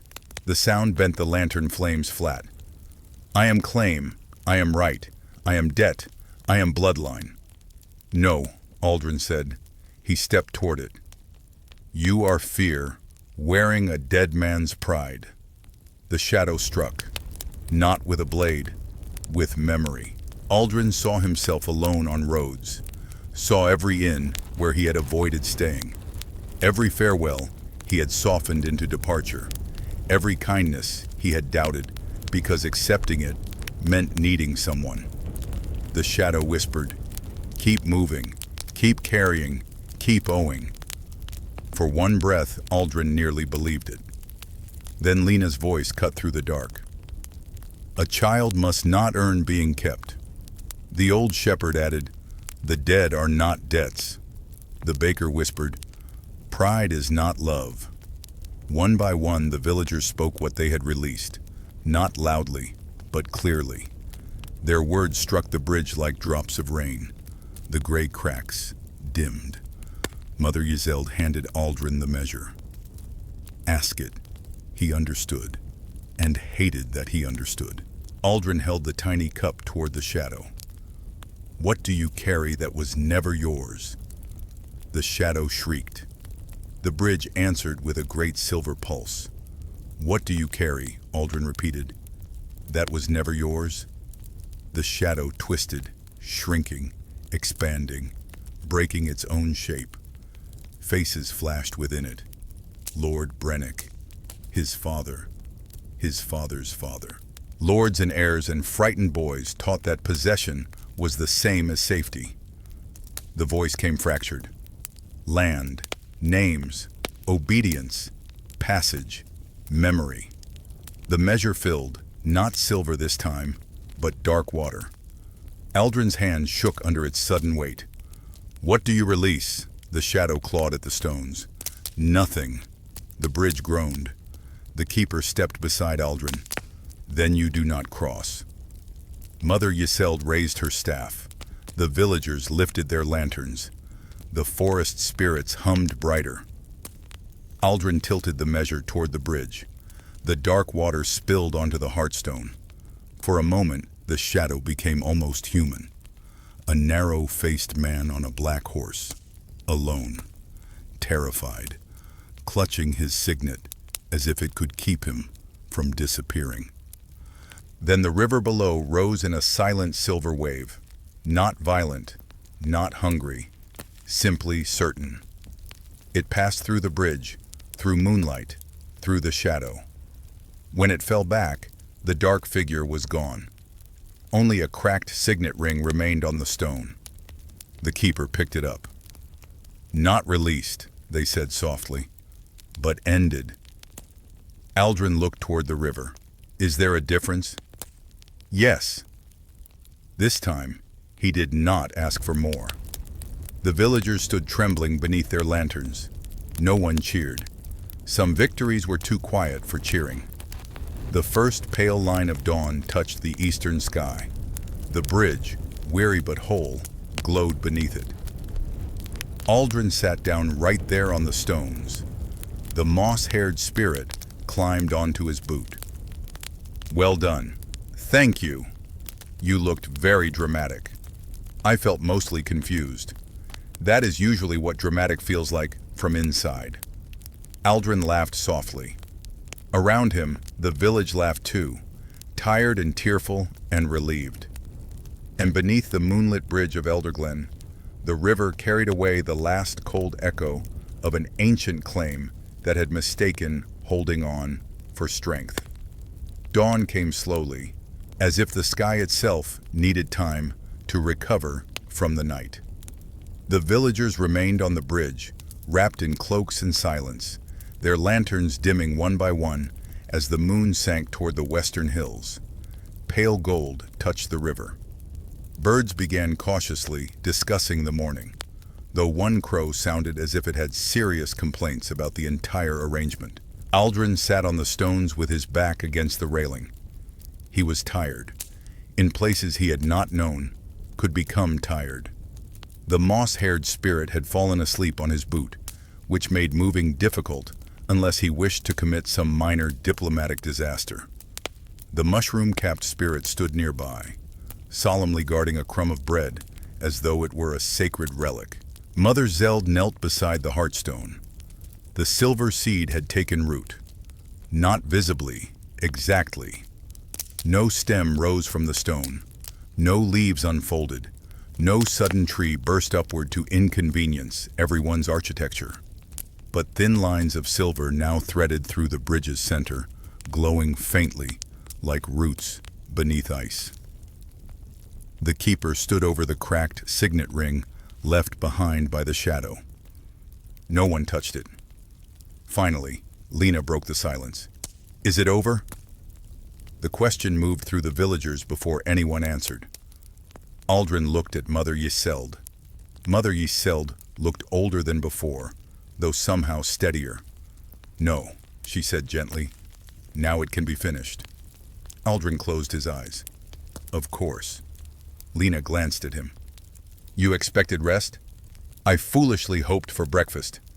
The old shepherd leaned on his crook. "There will be breakfast." Mother Yseld rose. "After the oath." Aldrin opened one eye. Breakfast after oath. Very medieval. Very stern. The keeper lifted the cracked ring. This was the last claim upon the bridge. Mother Yseld nodded. It must be answered beneath the full moon before moonset, while both night and morning can witness. Aldrin pushed himself up. What does answering it involve? The old vow must be spoken again, Yseld said. Not by one builder, not by one sacrifice, by all who keep the crossing. The villagers shifted. Some looked afraid again, but it was a different fear now. Not the fear of secrets, the fear of responsibility. That one was heavier, because it could not be blamed entirely on ghosts, lords, or suspiciously magical architecture. Mother Yseld placed the measure of enough on the hearthstone. Then she set the cracked signet beside it. The ring looked small in the growing dawn, small, ugly, and almost pitiful. Aldrin thought of the Shadow's final human face, a terrified man clutching ownership because emptiness frightened him more than cruelty. That did not excuse anything, but it made the ending quieter. One eccentric custom of oath-making in old border villages required witnesses from different kinds of the world: a person, a stone, running water, growing wood, and occasionally a chicken if no priest was available. The chicken's legal authority was debated naturally, but Aldrin suspected it might have judged more honestly than several bishops. Mother Yseld raised her applewood staff. The bridge was wounded when sorrow was claimed as debt. It shall be restored when sorrow is honored as passage. The villagers formed a circle around the heartstone. Stone that bears the feet of the grieving. River that carries what must move. River that carries what must move. Moon that reveals what daylight hides. Moon that reveals what daylight hides. Wood that remembers the first promise. Wood that remembers the first promise. Hands that build and hands that mend. Hands that build and hands that mend. The bridge glowed brighter with each line. Aldrin found himself standing between Lena and the old shepherd. The keeper stood opposite, Mother Yseld. The forest spirits gathered along the railings, suddenly solemn. Even the moss-haired spirit woke, climbed from Aldrin's boot, and tucked away its acorn cup. Mother Yseld spoke first. Stone that bears the feet of the grieving. The villagers repeated softly. The silver roots spread outward beneath the stones, arch to arch, seam to seam. Then Yseld turned to Aldrin. He stiffened. "Traveler," she said, "you opened the lower way. Speak what you learned." Aldrin swallowed. Public speaking before villagers, spirits, a river, and possibly an opinionated chicken somewhere nearby felt unreasonable. Still, he looked at the heartstone. "Grief is not a debt," he said. "Guilt is not loyalty. Love should be kept, but not used as a chain." The measure filled halfway with silver light. Yseld nodded. Lena stepped forward without being asked. "A child does not earn being kept." The measure brightened. The old shepherd spoke next. "To outlive someone is not to steal their years." Others followed. "Pride is not protection. Silence is not always peace. Leaving is not always betrayal. Remembering is not the same as carrying forever." Each truth entered the cup. The cracked signet began to tremble. Darkness leaked from its fracture in thin threads. The keeper lifted the ring above the measure. "Claim meets enough," they said. They dropped it. The ring fell into the silver light without a sound. For a moment, the cup went black. Aldrin felt the bridge tense beneath him. Then every lantern, though dawn was near, flared once more. The villagers held their breath. The silver light returned, brighter than before. The ring dissolved, not shattered, not burned, simply undone. As if the old claim had finally discovered it had nothing left to hold. The measure overflowed. Silver light poured across the heartstone, down the hidden seams, over the arches, beneath the bridge, into the river. The water caught it and carried it east and west at once, which was not how rivers usually behaved, but everyone was too tired to complain. The keeper changed. Their shifting face steadied. For one heartbeat, Aldrin saw Malor, then Eleanor, then neither. Only a gentle, luminous figure, almost transparent in the dawn. "The oath is whole," the keeper said. Mother Yseld bowed her head. "And the duty?" The keeper looked across the villagers. "No longer mine alone." A soft wind moved over the bridge. Every lantern went dark. The sun's first edge appeared above the hills. The bridge no longer glowed with moonlight. It looked like stone again. Old stone, weathered stone. kind stone. Aldrin placed one hand on the railing. It was warm beneath his palm. Around him, the villagers slowly began to smile. Not loudly, not triumphantly, just enough. Like people realizing a door they feared had become a road. Mother Yeseld picked up the empty measure of enough and handed it to Lena.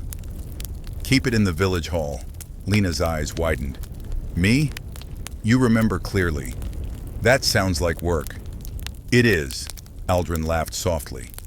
Mother Yeseld looked at him. "And you, traveler." He braced himself. "You may now have breakfast." He placed a hand over his heart. At last, true mercy. And as the village began walking back from the bridge beneath the first safe morning light, Aldrin followed, knowing the oath had not ended the story of Elderglen. It had given the village back the courage to continue it. By the time they reached Elderglen Square, the sun had fully climbed above the hills, washing the village in warm gold light that made everything look slightly forgiven. Even the goats, which Aldrin noted was a suspicious level of visual optimism for something that still occasionally ate laundry. The villagers dispersed slowly, as if unsure whether they were allowed to return to ordinary life without asking permission first. Lanterns were carried away in careful hands. Some were placed on doorsteps. Some were hung beneath eaves. One was immediately knocked over by a confused chicken, which received no punishment, only patient sighs. The bridge stood silent in the distance. No glow, no humming, just stone. Aldrin lingered at the edge of the square, watching the village try to remember what normal felt like. Lena approached him, still holding the empty measure of enough. "It feels lighter," she said. "That's usually the point." "It also feels unfinished," Aldrin nodded. "That's also usually the point." She studied him. "Are you leaving?" It was a simple question. Simple questions were dangerous now. Aldrin looked toward the road that led east, toward the coast. He had once insisted on reaching before winter. The path was still there.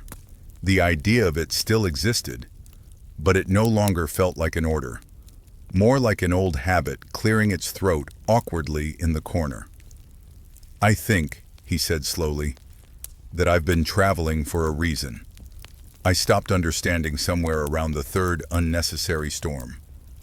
Lena smiled faintly. "That sounds tiring." It was efficient at first. The old shepherd appeared behind them, leaning on his crook. "Efficiency and meaning rarely share a table," he said. Aldrin pointed at him. "I would read your philosophy if it came with soup."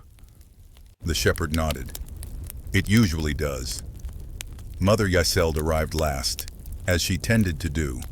Not late, just correctly timed. She looked at Aldrin for a long moment. "The bridge remembers you now," she said. "That feels like either an honor or a warning." "It is both." "Excellent. I appreciate balance." Yeseld turned toward the square. "The oath is restored, but restoration is not maintenance." Aldrin frowned. "That sounds like a very expensive sentence." "It means the bridge will still need witnesses." "Of course it will. And someone who understands how to listen when it changes." Lena looked between them. "You're not saying—" "I am not saying anything," Yeseld interrupted gently. "The bridge already chose what it needed." Aldrin sighed. That's never reassuring when said aloud. The moss-haired spirit suddenly appeared sitting on a fence post, swinging its legs. "It likes you," it said. Aldrin blinked. "The bridge?" "The entire arrangement. I'm not sure I consented to being part of an arrangement." "That's how arrangements work," the spirit said cheerfully. The mushroom-capped spirit popped into view beside it. He stayed when he could have kept running. "That's not impressive," Aldrin muttered. "That's just bad judgment." The spirits exchanged glances. "Yes," they said together. It is. Aldrin rubbed his face. I feel insulted and recruited at the same time. That is the traditional experience, the moss-haired one said. Mother Yseld smiled slightly.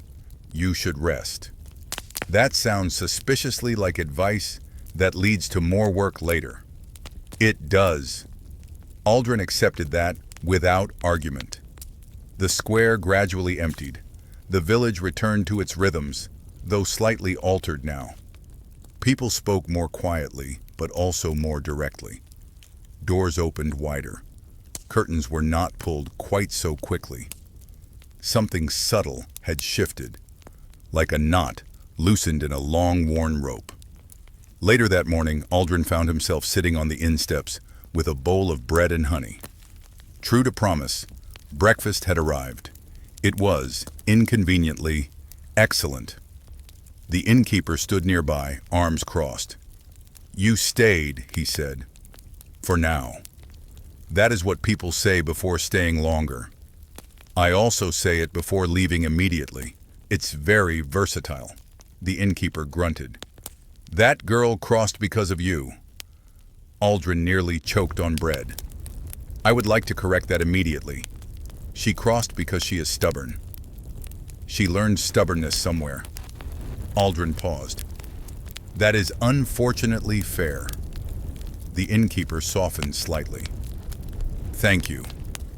Aldrin looked up. For what? For not making her story smaller. Aldrin didn't have a clever reply ready for that, so he simply nodded, which for him was practically a speech. But less like a burden and more like a role being gently set down after long use. The bridge will sleep now, the keeper said. Aldrin raised an eyebrow. It sleeps?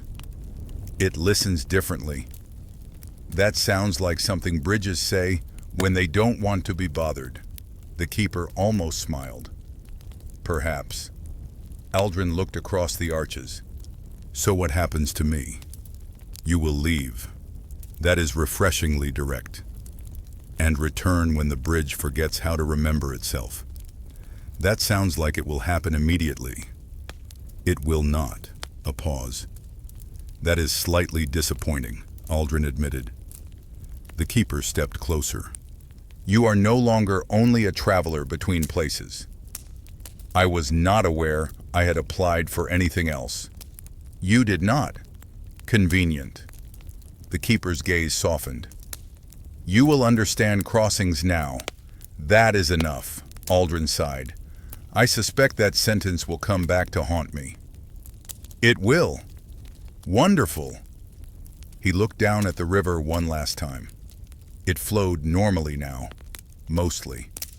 Only occasionally did it shimmer, as if remembering it could be more than water if it wanted to. Aldrin turned back toward the village. So I leave the coast behind. Yes. And I stay here? Not here, Aldrin frowned. That is unhelpfully precise again. The keeper gestured toward the road. You go where people carry what they cannot name. Aldrin laughed under his breath. That is everywhere. Yes. Ah. Aldrin adjusted his cloak. I suppose I've chosen a very large job. You did not choose it. I dislike how often that is true lately. The moss-haired spirit appeared one last time, sitting on Aldrin's shoulder without asking. It's fine, it said. You're good at it. I've made soup more confidently than I've made life decisions. Same skill, the spirit said. That is alarming. It is accurate. Aldrin looked once more at Elderglen. The village was alive, not perfect, not healed in some final storybook sense, but moving. And somehow, that felt more honest. He exhaled. All right, he said quietly. Show me the next crossing. And for the first time since the Moonlit bridge had found him, Aldrin walked forward without feeling like he was running away from something behind him. The road beyond Elderglen did not feel like departure. It felt, inconveniently, like continuation. Aldrin had expected some dramatic moment at the edge of the village, perhaps a gust of wind, a meaningful silence, or at least a goat doing something symbolic. Instead, there was only morning light, a half-empty bowl of honey bread, and the distant sound of villagers arguing gently about whether the bridge now counted as mostly well-behaved. Behind him, Elderglen carried on as if it had always known how to do so. Ahead of him, the road curved into rolling hills. Beside him, the moss-haired spirit sat on his shoulder again, uninvited as usual. "You're walking wrong," it said. Aldrin glanced at it. "I'm walking forward. That's the wrong part. Would you prefer sideways?" "Sometimes." That explains a lot about forest spirits. The spirit ignored that. "You're not leaving like someone who left." "I assure you, I am leaving. You're just not leaking." Aldrin slowed. That is possibly the strangest compliment I've ever received. It wasn't a compliment. Even better. Behind them, Elderglen grew smaller. The bridge became a pale line over silver water. Even from here, Aldrin could see faint threads of light still moving beneath its stones, like a memory refusing to fully fall asleep. The mushroom-capped spirit appeared ahead on a fence post that hadn't been there a moment ago. "You will be called again." That is ominous. "It is scheduling," Aldrin sighed. "I would like to stop being scheduled by ancient forces." "Too late," the spirit said cheerfully. The moss-haired one nodded. "You've been filed." "That feels worse." "It is more efficient." Aldrin continued walking. After a while, the road became quieter. Not empty. Roads were rarely honest enough to be truly empty, but softer. The hills widened. Grass leaned in the wind like it was listening to a slow joke told by the sky. They passed a small shrine made of stacked stones. Someone had placed a ribbon on it. The ribbon was faded, but still tied carefully, as if even time had agreed not to rush that particular knot. Aldrin stopped. The spirit stopped with him. "What is this one?" he asked. The moss-haired spirit peered at it. "Small crossing." "That is not helpful." "It's a different kind of bridge," the mushroom-capped spirit said. "A shrine is a bridge?" "To somewhere," it said. Aldrin crouched, studying the stones. An eccentric medieval tradition came back to him. Something Zeld might have mentioned in passing. Or perhaps something he had overheard in a village where everyone spoke in half-finished proverbs. Some border communities built listening shrines, not to pray, but to leave questions behind. Travelers would place a thought there and continue on, trusting the road to carry the weight instead of their minds. Scholars called it superstition. Travelers called it survival. Aldrin reached into his pouch. He still had the silver cup, smaller now, quieter. He turned it in his fingers. "What do I carry that was never mine?" he murmured. The spirits did not answer. For once. Aldrin set the cup gently on the shrine. The moment it touched stone, the wind paused, not dramatically, just respectfully. The cup filled with faint light again, but this time it did not feel like burden or judgment. It felt like acknowledgement. Then it vanished, not gone, just no longer needing to be held. Aldrin exhaled slowly. "That," he said, "was annoyingly peaceful." "You're welcome," said the moss-haired spirit. "I didn't thank anyone. You were about to." "That is speculation." They continued walking. By midday, the road led them to a wide valley where fog gathered low and thick, like spilled milk, deciding it had opinions about geography. In the center of the valley stood a solitary stone tower, broken at the top, yet still refusing to fall. Aldrin stopped. The spirits stopped. "Let me guess," Aldrin said. "Another bridge." The mushroom-capped spirit tilted its head. "Not quite." "Then what is it?" A pause. "A place where bridges begin deciding things." "That is significantly worse." The moss-haired spirit hopped down from his shoulder. "You'll go in." "I will?" "Yes." "No hesitation?" "No." "That feels unfair." "It is consistent," the spirit said. Aldrin looked at the tower.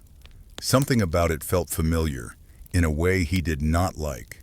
Not memory, pattern.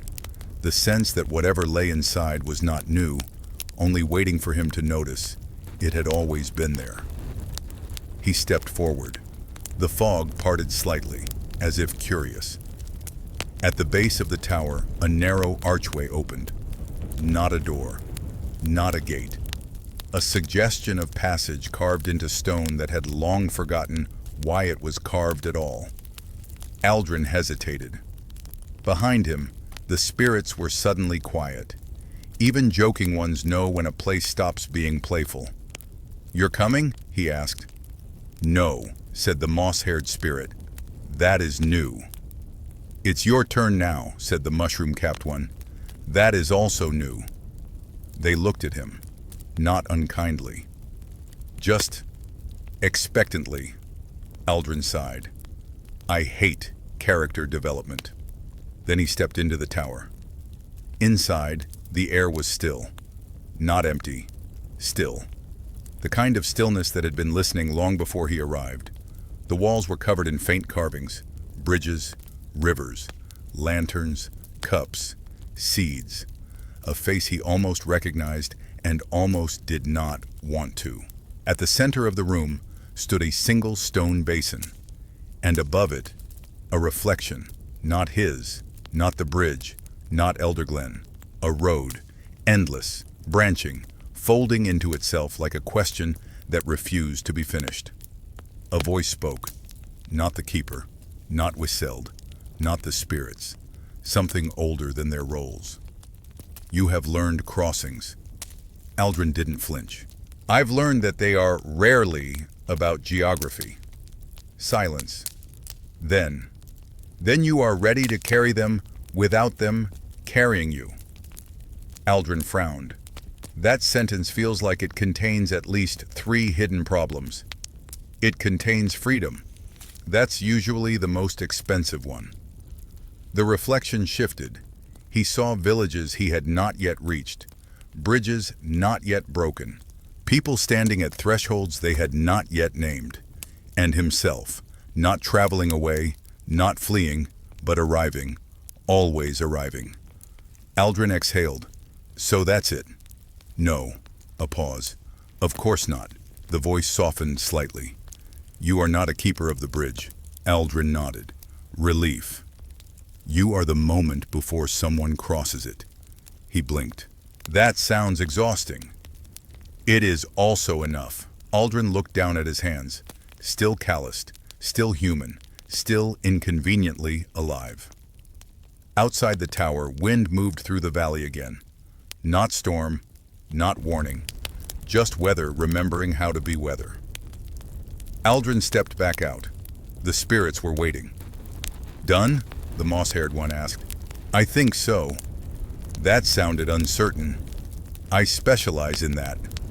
They began walking again. The tower remained behind them, slowly fading into fog, as if deciding it had finished being important for now. Aldrin glanced once over his shoulder. "Is there more?" The mushroom-capped spirit shrugged. "Always." "That is not comforting." "It was never meant to be."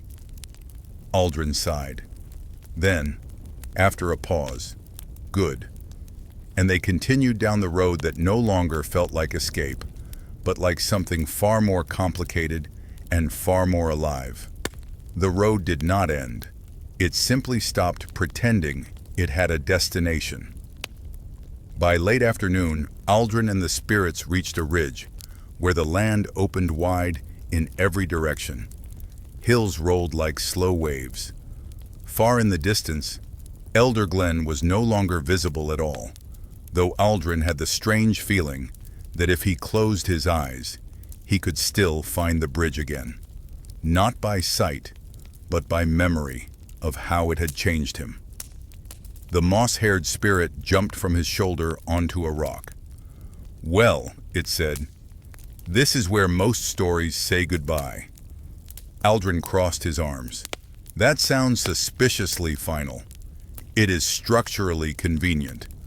I dislike structure when it involves my life."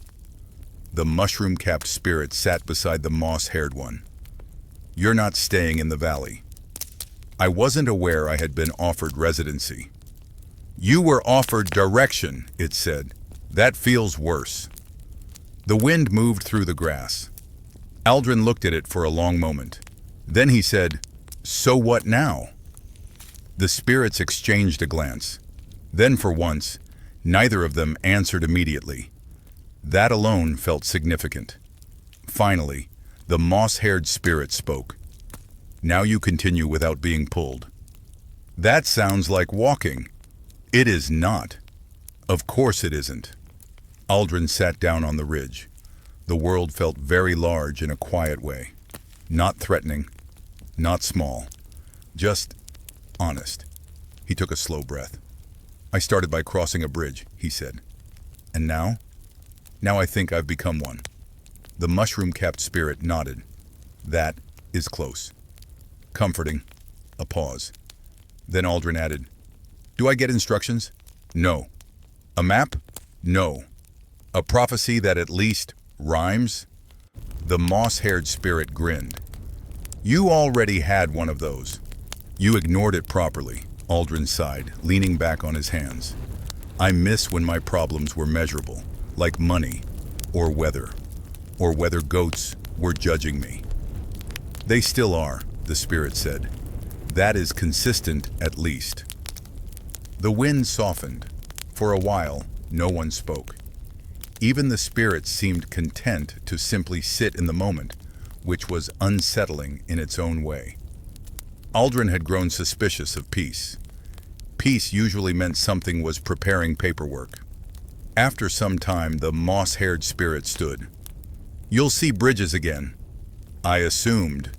But you won't cross them the same." "I also assumed that." "That is growth," it said.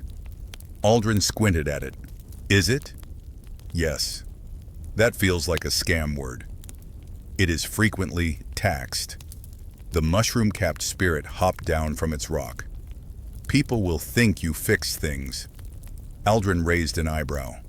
"I don't fix things." "You don't leave them broken either." "That is an unhelpfully accurate description." The moss-haired spirit stepped closer. "Some will follow you."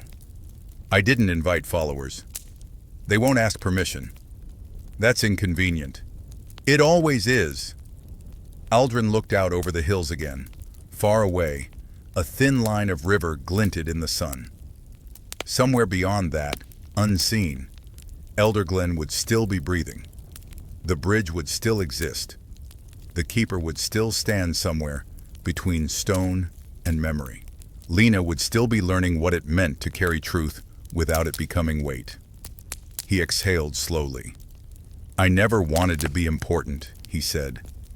"That is usually how it starts," the spirit replied. Aldrin laughed softly. "I dislike that pattern." "It is widely used." He stood again. The ridge felt steady beneath his boots. Not asking him to go anywhere, not holding him back, just existing. He adjusted his cloak. "Are you coming with me?" he asked. The moss-haired spirit tilted its head. "We don't follow roads. Convenient. We follow crossings." "And I am one now?" "You always were," the mushroom-capped one said. Aldrin considered that, then nodded once. "Annoyingly poetic. Fine." The spirits began to fade slightly, as if stepping back into whatever space they belonged to when not being actively annoying. Before they disappeared completely, the moss-haired spirit added, "Oh, one more thing." Aldrin sighed. Yes? If you ever find a bridge that doesn't ask questions, yes? Don't trust it. Aldrin blinked. That is the first normal advice I've received. That is why it is dangerous. Then they were gone. Just like that. No ceremony, no farewell. Only wind and grass and the distant, indifferent sky. Aldrin stood alone on the ridge. For a long time, he did nothing, which he realized was new in a way that felt more powerful than any crossing. Finally, he began walking again. Not away, not toward, just forward. And somewhere, far behind him, beyond rivers and villages and moonlit stone, the bridge of Elderglen continued to exist, not as a place he had left, but as something that would now exist differently because he had once chosen to listen. The road beneath him curved gently, as if it had been waiting the entire time for him to notice it was never meant to end at all. And Aldrin, who had once believed he was only passing through the world, continued onward with the quiet understanding that some crossings do not take you somewhere new. They simply teach you how to stay.